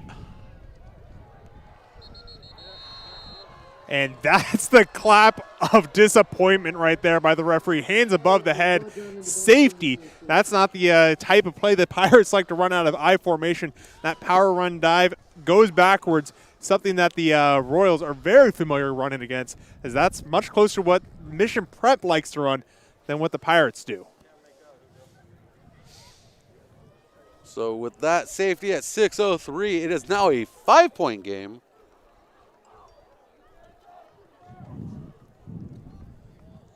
You know, it's one of those things that you can't count on as a defense to get that kind of safety.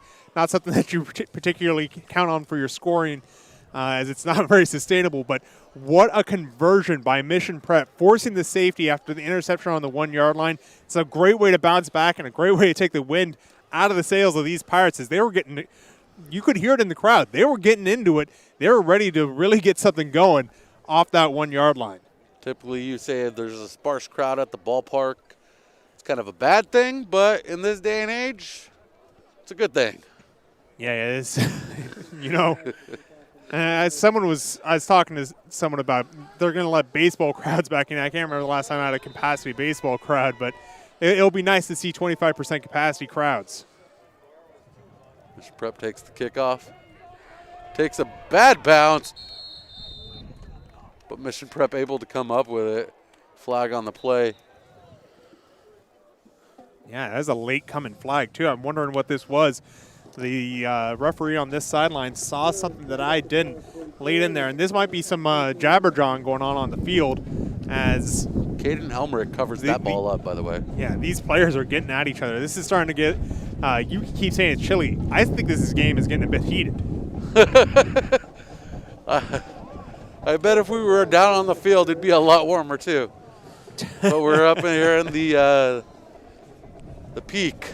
The crow's nest. The crow's nest. There we go. It's the ocean right there. We're seeing the Pirates. It's the crow's nest. There we go. That's the spirit, Brian. Personal foul going against the Pirates there. Going to back them into their own territory. And penalties have been a problem for Morro Bay all night. The discipline's got to be worrying for Coach Houston Brown. This isn't something you want to be seeing late in the season. This feels more like a game 1 as far as penalties go than a game 5. Our matey 1st and 10 for the Royals. Jack Susink with the carry. Our matey flag on the play. Sorry, I had to do it. Enough of that. I was so excited that was going to break out because, man, that having one of your this is going to go against the Royals as well. It's going to be a holding call? It's going to be a holding or illegal block. There's a lot going on that sideline. Yeah, going to be a hold against the Royals, but have a Jack Susek call coming in as a talk like a Pirate Day type accent. Only going to cost the Royals a couple yards, and they'll keep the first down. 1st and 12, something you don't often hear. 1st and 12, replay the down.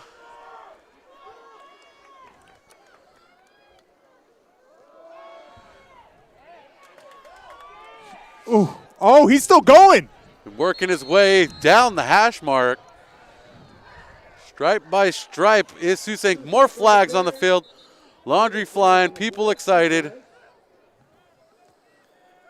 And this is going to be one where you talk to the coach. The second you get one personal foul, you talk to the player, you tell him, hey, you're misbehaving. Let's try and get things back in line. I'm going to throw this flag. We're going to try and readjust based on that. You get the second one, this is where you start talking to the coaches. You got to keep this game in line. That's what the referees are there to do. And this could be a penalty going both ways. And unsportsmanlike conduct against the Royals and unsportsmanlike conduct against the Pirates. So they're going to play this one again. They got to get this game under control on both sidelines. 5:31 here in the 3rd quarter. It's a 22-17 ball game. Royals up by 5. Everybody's got warnings. That is a dead ball foul, so the play will count. They went back to that same left side power play that got them the big yardage the first time. They go to it again. They get the big yardage once again. 7 yards for Jack Susink, running the same play back to back. Jack Susink with a 7-yard pickup on the dead ball foul. Jack Susink with the carry once again, turns the corner. He gains enough for the first down and a 10-yard pickup for the junior running back. Twice as nice left side power once again, just following his blockers over on the left side. He's got 2 fullbacks, and Morro Bay hasn't shown the ability to stop it yet. They're not slowing down, running left side power time and time again. It worked 3 times in a row. Will it work 4? 17th carry tonight for Susink. reaching the midway point soon of 50. Coach's anticipated mark. And of course, that carry goes nowhere. Yeah, George Kardashian, the running back that time, as they give Jack Susank a quick rest. Normally the carries get split between Drew Harrigan and Jack Susank. Harrigan not in the game here tonight, but he's a freshman. Expect to see more of him this next season, only a handful of months away.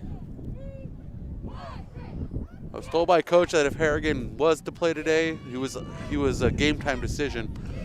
He'd be on light duty, getting a couple reps. So we still probably wouldn't have seen a whole lot of Harrigan tonight, but Jack Susank is working his way, working his magic. Big man gets the handoff, the big fullback.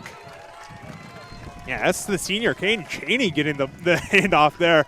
You talk about the big guy getting the handoff. It's not just a big physical body. He's got a big heart, too. That's the big leader of this team. Talk to Coach Schuster about what Caden Cheney means to this team. He's the heartbeat. He's the heart and soul, the guy that's been leading everyone as the sole senior leader. And if you ever played football in high school or if you have been around a football team, you know how important those upperclassmen are. Caden Cheney, the only senior on this team. Cheney gaining a yard. He's in the stat books with 1 carry for 1 yard this season, his senior year. Pass out to the right side, down the line of scrimmage. Susank works his way into the 20-yard line. Not enough for the first down. The naked screen worked earlier in this game, got him about 5 yards at a similar line on the field, a similar situation, 3rd and long. This time they go to a tunnel screen. Rather than getting out to a wide receiver, they get to their running back. They put Jack Susank all the way out on the right side. And given the chance to put a guy all the way out there, Royals typically put their running backs into the play call when they make that sort of decision. 4th and 4 for the Pirates. For the Royals, excuse me. My jaw was just shivering. I need some hot cocoa. Step back throw on 4th down. Nobody open. That ball hits the turf, incomplete pass. And that's going to be a turnover on downs for the Royals, giving the ball back to the Pirates at 2:38 at the 20-yard line. Yeah, real physical play away from the ball as the ball was in the air. Defensive backs, wide receivers getting entangled, moving downfield. And that's what you want to see from the outside if you're a defensive backs coach. You don't want your defensive backs afraid to hit, worrying about a flag of any sort. So good job by Morro Bay there, forcing the incomplete pass through some great physical play of the defensive backs. Out-of-town scoreboard update. St. Joseph Knights lead the Rigetti Warriors 24-0. Morro Bay hands it off, running out to the right side on the sweep. And once again, that play goes nowhere. Aaron Botello carrying the ball. Aaron Botello, one of the smaller wide receivers out there. He's a senior, getting a little bit of playing time here, a little bit of stats in his senior night game. That fly sweep, we haven't seen a lot of it from either team, but it's actually become more of a staple among the football world recently, as it's a good way to force the defense to widen out even further than you might with a running back handoff headed towards the outside linebackers. 2nd and 9 for the Pirates. Johnson steps back to throw, looking for a receiver, can't find one. Keeps running out past the 20 to the 25. Shakes a couple defenders, and he gains enough for just about the first down. They're going to give him 9 yards on that carry. Talk about shifty footwork there by Nicky Johnson. He stands people up, looks them in the eyes, and then goes a different direction about 3 different times on that play. And Kevin Franco as well. You talk about guys doing everything they can to make a win happen. We see it here. Kevin Franco getting involved in the blocking downfield, forcing off a guy about twice his size. It looked like he was matched up against Tyler Garrett there, the big defensive back for the Royals. 1:48. 3rd quarter. 5-point lead for Mission Prep as the sun has set to the west. That pass complete over the middle.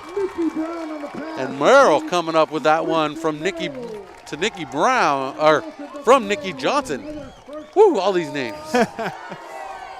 Merrill just getting his hands up, found the soft spot in the zone, just as the play is drawn up, and gets open and makes the catch. That's what you want to see from the Royals. That's what that offense is supposed to look like. We didn't see a lot of it last season as the first year under Coach Goosen Brown. He didn't have a full year of preparation, had more time to prepare now, and it's working.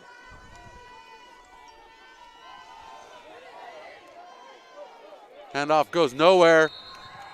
Gobbled up in the backfield Brown on the carry. as Brown carries that ball for the Pirates. Yeah, Hayden Brown's read was off that right guard there. The guard got pushed back. As a running back, you're waiting to see, do I go left, do I go right? It's like seeing a semi-truck coming through the intersection. Well, what does that mean? Where do I go now? And he never really made his mind up quick enough. Got taken down for a tackle for loss. -2 for Brown. 11 yards tonight on 6 carries. Ball spotted at the 43 of the Pirates. Johnson steps back. Throw complete to Turner. And that is a negative passing play for a -1. The running back screen is designed to take advantage of the aggression of the defense. And you've seen how aggressive the Royals have been the last couple plays. Doesn't work out here as David Loera, very aggressive, but not losing his assignment. He comes downhill hard and makes the tackle right at the line of scrimmage. And that's going to be the end of the third quarter. Well, correction. I was going to say, can't end the third quarter if the clock doesn't move, and it will now. Yeah, the referees are standing on the field going, where is the clock stopped? Why is the clock stopped? As Morro Bay came to the sideline just a second early. We have 12 minutes of football to go here in this finale of Ocean League action. Mission Prep Royals lead the Morro Bay Pirates 22-17 on Prep Sports Network.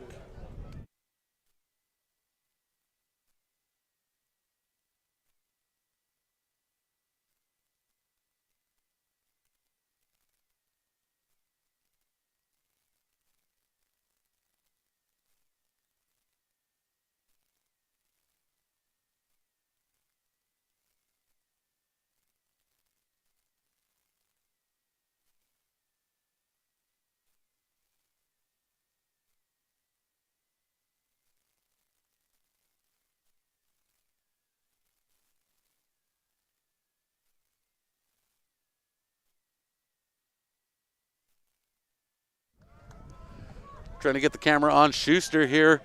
Coach David Schuster of the Mission Prep Royals in his 4th year. As we're back underway here at Morro Bay High School. Johnson takes a snap. Dumps it out to Turner. Turner has some room in front of him before he's pushed hard out of bounds.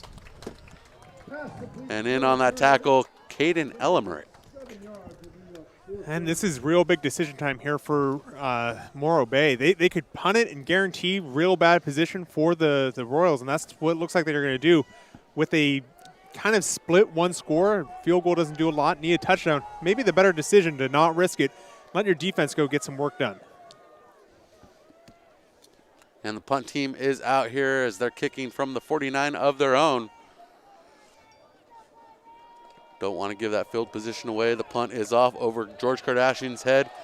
He's going to let it roll into the end zone as he puts a block on it, blocking Rafael Aguilar to prevent him stopping it from not going into the end zone.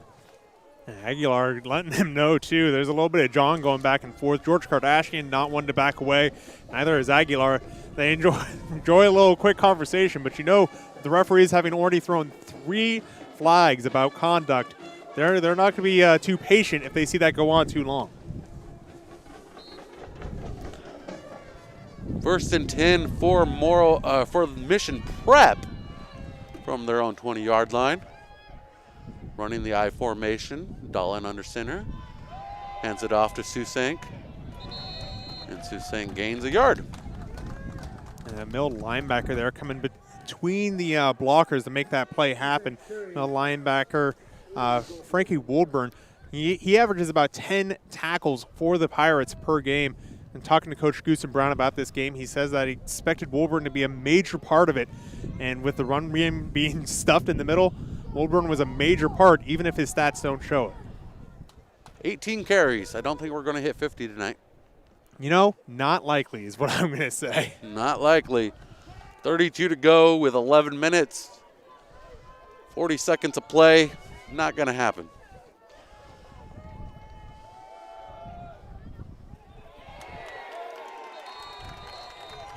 And swarmed by the Pirates. Andrade on the carry there. Couldn't quite catch the edge as the Pirates come in aggressively off the side. Andrade just unable to get anything going. We talked about the semi and the intersection earlier. There, the entire Pirates team was able to read what was going on. I think the Royals got to mix it up a little bit as the defensive coordinators for the Pirates been right on top these first 2 plays. Andrade with 1 yard on 2 carries. Another scoring update. The Titans are leading 28-0.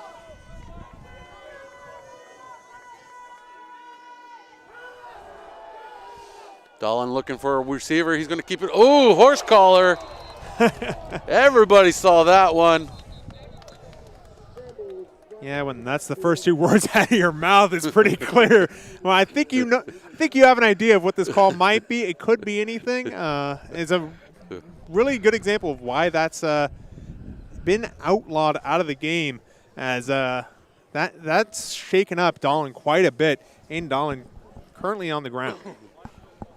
I'm not one to always get a call right, but I think I nailed this one. At least 1 for 1 tonight. That's what counts, right? Yeah. Shoot or shoot. Go big or go home. It's late in the game. 10-10 on the clock. 22-17 Mission Prep leads. And we're in injury timeout, so we're going to join them. We'll be right back. You're enjoying Mission Prep football on Prep Sports Network.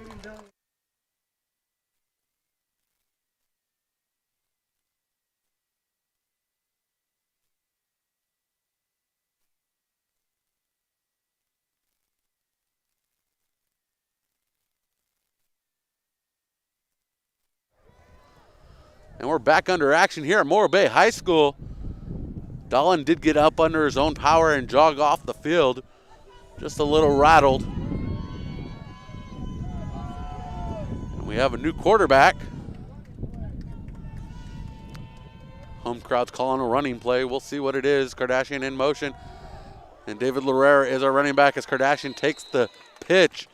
Turns the corner, gains 5 yards. You know, I worked at Hancock for a number of years, still work at Hancock when they give me the opportunity. It doesn't conflict with anything else. And I got to tell you, when it comes to saying, why doesn't the defense just stop them? It's a run play. There's so many different ways you can run the ball. You know that if you watch the Royals offense. You can run a power, you can run a sweep, you can run a pitch, you can run a fly. You know, there's so many different ways. Saying just stop the run is a bit like saying just stop the river from flowing, right? Yeah. There's so many spots you got to stop if you're going to stop the run. Just saying it's a run play doesn't help you much.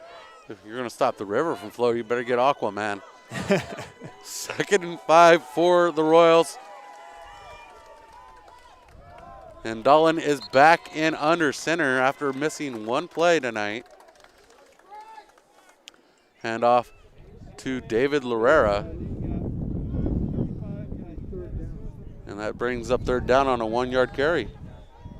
And just a 1-yard carry, and you talk, you don't got to be a Aquaman. You could just be just a simple water boy, but still know to stop the guy when he's running right at you. They're the Pirates stand pat, put their cleats in the ground, stop the Royals for minimum gain.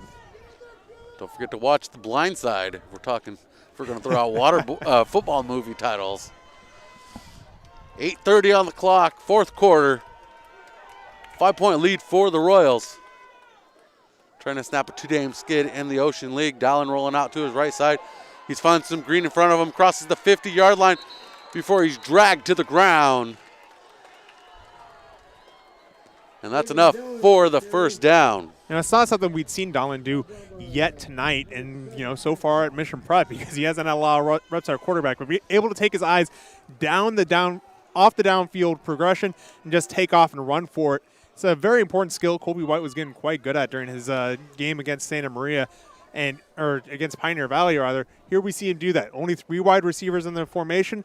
Real quick to read, none of them open. Just take off and get the yardage. Dallin does that and gets a 1st down. Great job by the young quarterback. 13-yard gain, 1st and 10 from the Morro Bay Pirates 48. The clock continued to run, should be running. 8:16 on the clock. Clock is running now as the ball snapped. Jack Susank with the carry. He's going to gain 8 yards, taken down at the 40-yard line. And second and short, we talk about what kind of things influence play calling for offensive coordinator. Second and short is the dream situation. You can open up the playbook. He can go short. He can do a trick play, especially when you're on the 40 of your opponents. A lot of things open up. That's the way, this is that classical way that the Mission Prep Orioles like to work. They're not working off of tempo or momentum. They're working off of down and distance and hard guard lines. I wouldn't be surprised to see something crazy happen here. 2nd and 2 for Mission Prep. 7:35 on the clock. Mission Prep working this clock nice and slow. Just letting it tick off. David Lorera in motion, left to right. Hand off to Dahlin to Jack Susank, and Susank goes nowhere but backwards in the backfield. Well, sometimes a simple play is also the call on second and short, and they still end up going backwards here. Susank hit in the backfield. The Pirates got amazing penetration on the play side, something that isn't supposed to be possible. You get your offense going in the direction, they know where it's going, the defense doesn't. Defense just planted their cleats, pushed backwards, and is a good bull rush by the left side of the line for the Pirates. That's the right side if you're looking at it from the offensive point of view. 3rd and 4 following a 2-yard loss. That was Jack Susank's 20th carry of the night. 97 yards unofficially. Motion at the line of scrimmage. David Lorera was moving. And it's on Mission Prep on 3rd down. It's going to turn a 3rd and 4 into a 3rd and 8. Well, tight end is so important to power run schemes. He's the guy that's going to set the edge. He's the guy that's going to get after the linebackers. He's even going to be involved in the pass plays, all of that. David Lorera trying to get the jump on that play. Got a little too eager, drew the flag instead. And apparently I can't do math. That last play was a 3rd and 3, then -8, 3rd and 8. -5, 3rd and 8. There we go. Doing the math. Pass down line of scrimmage. Miscommunication between Tyler Garrett and Dahlin. And that's a tough situation for a wide receiver because a lot of pass plays, they're just giving you numbers. Hey, we're going to go run 80 scat. We're going to go run 82, whatever. You get one of those numbers wrong, suddenly you're running downfield instead of going back for a screen. On 4th down, we got Seagulls in the background. They're ready to clean up the garbage here on the field. 6:19 with the incomplete pass. Stops the clock. Punt units out. Bad snap. Jack Susank able to recover. Gets the punt off. This isn't good. And it takes a Morro Bay bounce. And Townsend picks it up to stop the clock, stop the play. And we're going to have a change of possession. Well, you look at the time left, 6:12 left in the game. You're down by 5. Touchdown automatically puts you out in front. Field goal not really going to help you. That's going to inform the play calling a lot for the Pirates. I expect to see a controlled move downfield, nothing big, nothing risky, and then get to the end zone. That's the key thing here. They can't settle for a field goal. There's no punting situation. This is going to be a controlled move to the end zone. If it's not there, this drive just isn't going to work for the Pirates. 1st and 10 for the Pirates at the 21-yard line. Communication in the backfield, play running long. Here's the snap. Hands off to Turner. Turner shakes the defender on the misdirection, but he only gains 2 yards. The misdirection not working great. Well, he tried to redirect himself out of the backfield, do a little bit of a cutback dance, and as a running back, you don't want to be taking those steps. Every step sideways you take is a step forward the defense gets to take. Every step around someone is a step forward the defense gets to take. He took a lot of steps to the side, could have gone for a major loss, ends up getting a small gain instead. He only has 3 carries over 10 yards. The rest have been 5 or less. Does Turner. Johnson in the backfield. Dumps it out to Turner. Turner just can't get his paw on it. Out of his reach. Dangerous throw there as Caden Emmerich was coming downhill towards him. If he had caught that, I think Emmerich would have had his number and probably leave an insurance card as well because that would have been a huge hit. Great sportsmanship by Elmer, giving up as soon as he saw that the pass was out of the hands. Didn't have a chance to be caught. 5:25 on the clock. 3rd and 8 for the Royals, or for the Pirates. Steps back. Throw. That pass is complete for Johnson. And Johnson connecting with Franco. Moving the ball out past the 40-yard line to the 45. That's going to be a 22-yard pickup for the Pirates, giving them a fresh set of downs as they are down by 5 here in the 4th quarter. Huge pickup by Franco, a guy that's been probably a little underutilized due to him being banged up today, showing great toughness coming back into the game. But he had almost 150 yards last week. I expect him to be a major playmaker in this possibly final drive here for the Pirates. Handoff to Brown. Brown trying to go places as he skids to the ground. Down at the 50-yard line, exactly on the 50. And here the Pirates getting a little bit of momentum back into their sails, moving it a little bit better. I spoke how important that is for this offense and for this team. They came into this game with a lot of momentum after their win over Atascadero. It's been ebbing and flowing all night. Let me tell you right now, we can see the beach from here. It's high tide. Pirates look to pillage to steal this win away from the Royals as Brown carries the ball once again. A 2-yard gain for Brown this time. Yeah, the Pirates now getting a 3rd and short, but you got to look at this as basically a 2nd down because they're going to go for it on 4th down if it comes down to it. They're not interested in putting it away with 4 minutes left. Also not interested in going for a field goal later on. It's must get a touchdown season for the Pirates. Clock continues to run. Pirates with 2 timeouts remaining in this game. Goose and Brown saving them for later. Handoff to Turner, and Turner gets swallowed up. David Larrera in on that tackle. Mario Larrera in on that tackle. That is a Larrera tackle. The Larrera brothers going into business together. And I tell you what, that's a big old tackle. Forces him back as well, all the way back to midfield. And now a big 4th down for the Pirates. They've got to be going back through, reviewing their notes.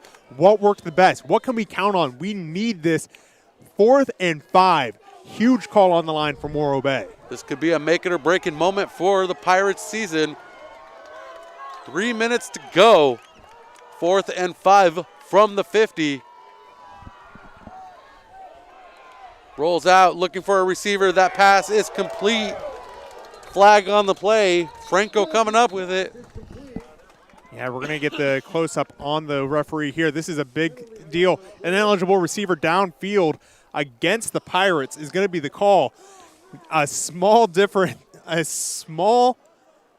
mistake that's going to make a big difference in this game.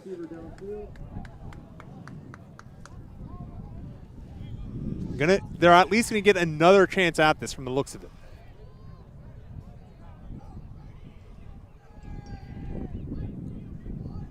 Looks like they're discussing the spot right now. If the spot was behind the 1st down marker, they're applying it obviously, but a lot of discussion going on into this call. And they're going to accept the penalty. It's going to bring up a 4th and 10. 2:48 on the clock.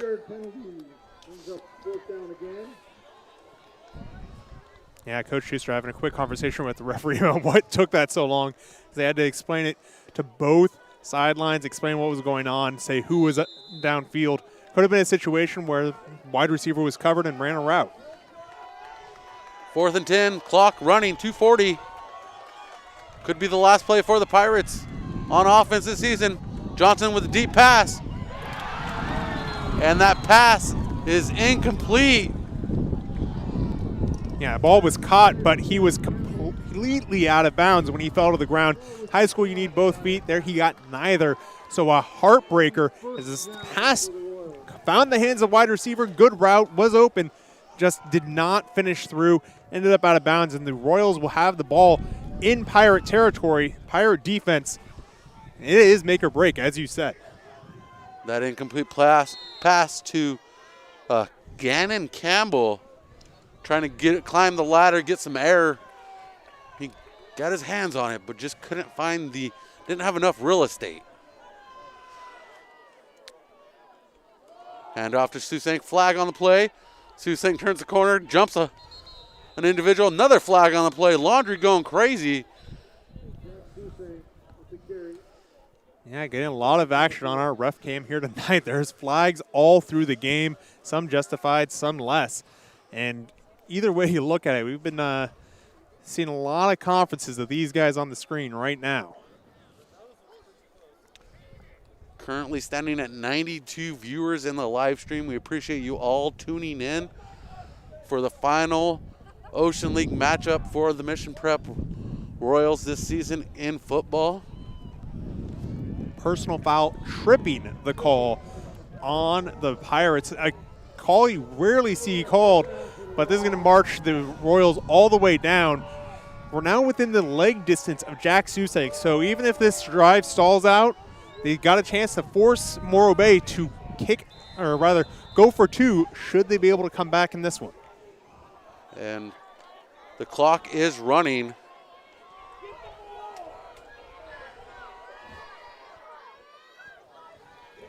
.212 on the clock. Susank with the carry. Breaks one tackle. Can't break the second. And Susank is taken down at the line of scrimmage. Loving the aggression by Alexis Martinez, getting behind the line of scrimmage and bringing Susank down. This is one of those tough spots for the Pirates. This is where it's easy to get down on yourself. Say, we're out of this one. They got the ball deep. You can still force a turnover. You can still force them to kick it. You can do a number of things. Alexis Martinez being that spirit behind the team, getting that tackle, keeping the Pirates in this. And we have a timeout on the field. Morro Bay taking their second timeout of the game, or the half, at 2:01. For the Royals right now, the game plan is simple. Do what they've done all game. Run that ball to the outside of the tackles, but stay in bounds. Keep that clock running.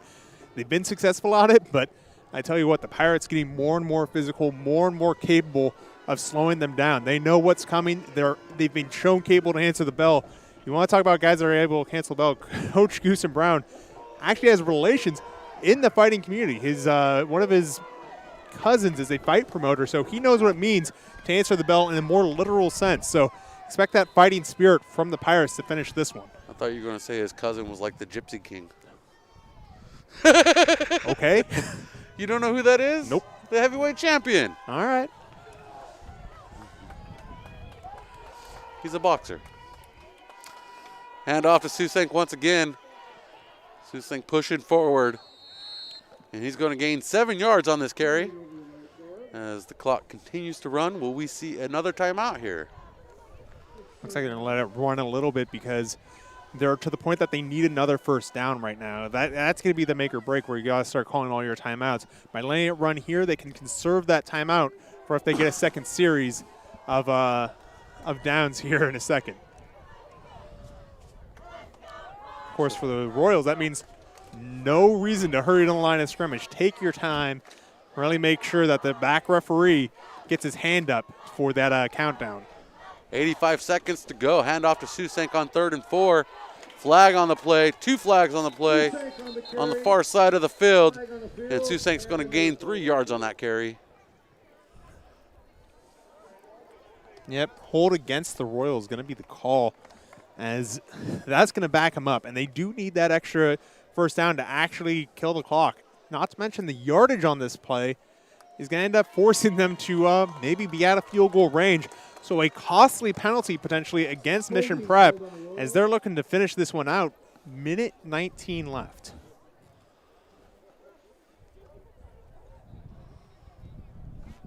Yeah, third and long. Let's see, that's what, third and 14? No, I'm counting the wrong. Yeah, third and 14 here for the Royals. Third and 16. 16. Third and 16 for the Royals. So you're going to look to find something that keeps the ball in bounds on the ground, as we do have a conference going on the near sideline here between the Morro Bay coaches and the referees about what exactly is going on. And don't trust that scoreboard. Yeah, it no, says 3rd and 5. It's a long 5. And we'll go back to that conversation so you guys can get a better look at it, as it seems to be the half of the Morro Bay coaching staff here at least listening to what's going on. And a lot of hand motions. It's tough to read lips from this far away, even harder when it's behind a mask, Brian. Well, you haven't learned that technique yet. Magic eye. You got to cross your eyes and look to the middle distance, right? As that conversation's over now, and I don't think Coach Goosen Brown's happy with the results of it, holding against the Royals still the call. I think Goosen Brown was looking to decline the call potentially. And if he had declined it, would have brought up 4th down, would have made it make or break. So maybe that was the discussion. No way for us to know for sure.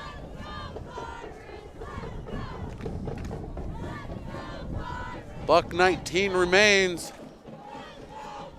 It's going to be 3rd and 16 now. They did correct the scoreboard slightly. 3rd and 16 from the 30-yard line. Yeah, we got a deep conversation going on between Coach Schuster and Darlene, the quarterback, as this is one of those important ones where you want to make sure you got it right, and they can take that time if they need it. Darlene takes a snap, hands it off to Susang. Susang tries to use his footwork before he goes nowhere. Taken down in the middle of the field at the 30-yard line. Timeout, timeout Morro Bay. They signal Mission Prep, then corrected to Morro Bay. 1:14 on the clock. We're going to take this timeout with them real quick. You're listening to Mission Prep Football on Prep Source Network.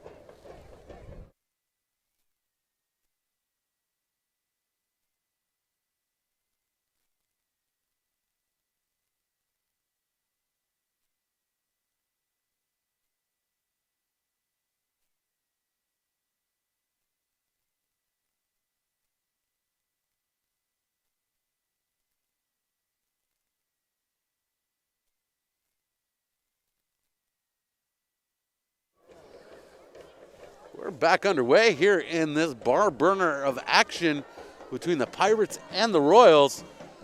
22-17 is our score. It's been back and forth action. The closest the score has been, besides being tied 0-0, is a 3-point game between these two squads. Currently stand a 5-point lead for the Royals. They have the ball. 4th and a century mark. 4th and 16 with 1:14 on the clock. They're going for it. They're going for it on 4th down. Either way, it runs some time off the clock with Morro Bay having no timeouts left. Dolan takes a step back to throw. This one's going to be intercepted. And Grant, Tyler Garrett gets the tackle following the interception. And Gannon Campbell with the interception. He's one of those big playmakers for the Royals. I believe that means he's going to end the season with an interception a game. 5 interceptions in 5 games. Major playmaker for the Pirates. And honestly, that was pretty much a punt for the Royals. I think they anticipated the possibility that ball was going to be intercepted and knew, hey, if we try a field goal out from this range, we're going to give them better field position than that. We might punt it out of the back of the end zone. Why not just go for it? What happened there? And the interception may sting a little bit, but it could have been worse. So it's 1st and 10 from the 9-yard line for the Pirates. Johnson steps back to pass, throw over the middle, and David Larrera intercepts it. And that's going to be the game at 1 minute to go, 60 seconds on the clock. That's going to bring out the offensive victory formation for the Royals. Yeah, we talk about what was the pivotal moment in the first half. David Larrera interception. What's the pivotal moment in the second half? The David Larrera interception to ice the game. Second interception of the game. What a game for David Larrera. Played on offense fantastically at tight end, had a rep at quarterback. On defense, 2 interceptions. That's your player of the game right there, folks. David Larrera.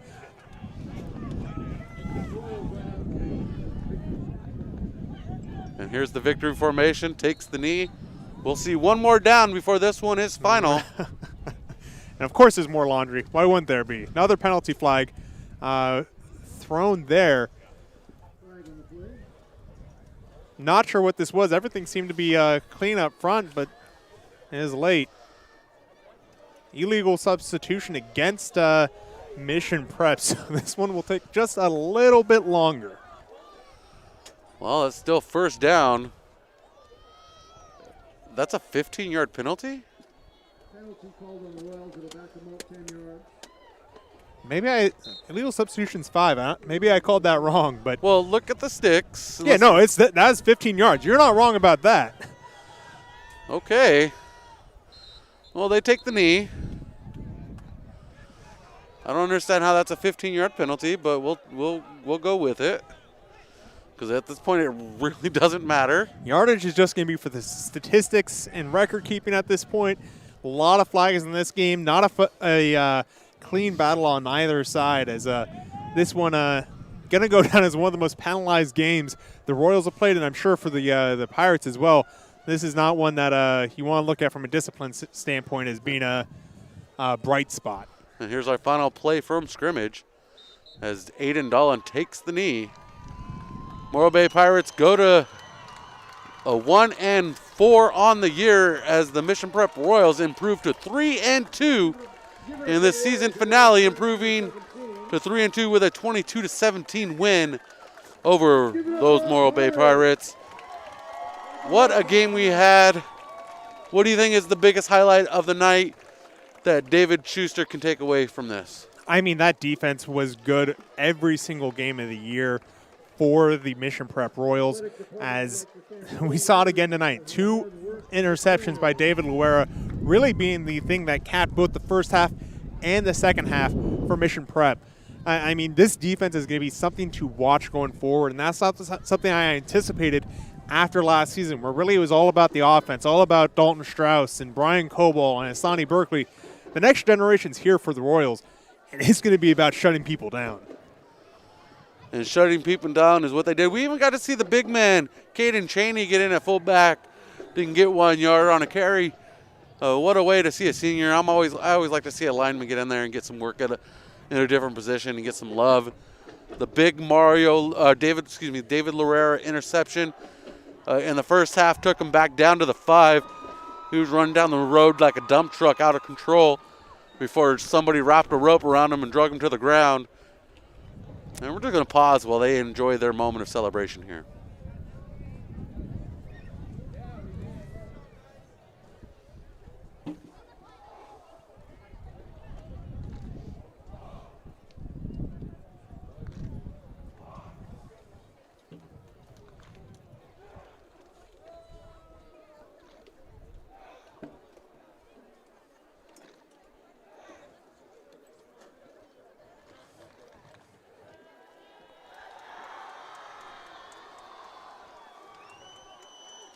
And there's the victory celebration for the Royals.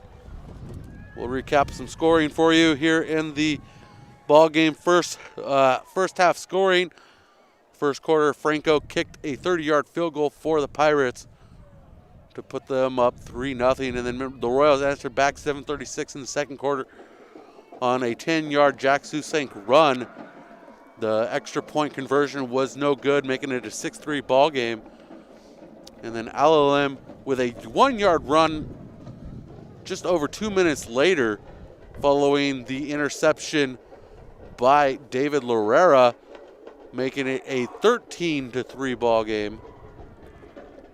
And then the Pirates answered back as Johnson took it in for a 12-yard run, making it a 10-13 ball game going into the break. Excuse me. A 10-13 ball game before Dolan connects with Garrett on that very quick, short 2-minute drive for the Royals. 23-yard pass with 36 seconds remaining, making it a 10-point lead going into the half for the Royals. And then Brown for the Pirates score at 10:38 in the third quarter, following that bad opening kickoff return by the Pirates, or by the Royals, and then the Royals got the safety to make it a 5-point lead. Yeah, what a fantastic game by the Royals and the Pirates. I mean, the Pirates, a lot of people you talk to on the Central Coast would have told you probably didn't have a chance in this game. I disagree. The heart of this team is showing, and showing proudly. It's as large as the rock out there in the Bay. What a fantastic turnaround by Goose and Brown. I know it's hard to call a one-win season a turnaround, but they didn't have a league win last season. They came out, showed some great promise against Tascadero, getting the win there. Here tonight, they showed promise once again. Kevin Franco played his last game in a Pirates jersey, but overall, they're doing much better. And speaking about last game in a Pirates jersey, well, this is going to be my last game for the season. Short season, only got 3 games in. Last football call for the year for me. Of course, Brian Stanley, you got the basketball game still, so you'll be having fun with that. Basketball coming back real soon. Don't know the score from tonight's ball game just yet. Still might be underway. Still might be able to sneak in a little late night listen as Stephen's pin explodes in his pen pocket. Exploded in my pocket. That's a fun thing to find out as as you go to going to finish things out. The next broadcast for. Let me pull this up. I'm a little unprepared here. I thought I put all that into my schedule, but apparently I didn't here. So we're gonna have to pull this up. Give me a second. Who's our player of the game tonight? I'm gonna go with David. David Lure, no question. He did everything asked of him and more. Jack Susank close second. Probably for my money, MVP of the season, Jack Susank. If we're recapping the entire season right now, as the Royals went 3-2 in Ocean League play, the only play they had. They're going to be wrapping it up. There will be more Ocean League action around the Central Coast as well as Mountain League action. They still got those makeup games, plus some games that, because they didn't need the makeup games, we're going to see, including Santa Maria versus Paso next week. Paso at Tascadero is also going to happen. So still football happening on the Central Coast. If you want to keep track with that, be sure to listen to the broadcast that both me and Brian are on called Slowpoke Sports, SLOPOC Sports. Yes. And we'll be broadcasting and podcasting that.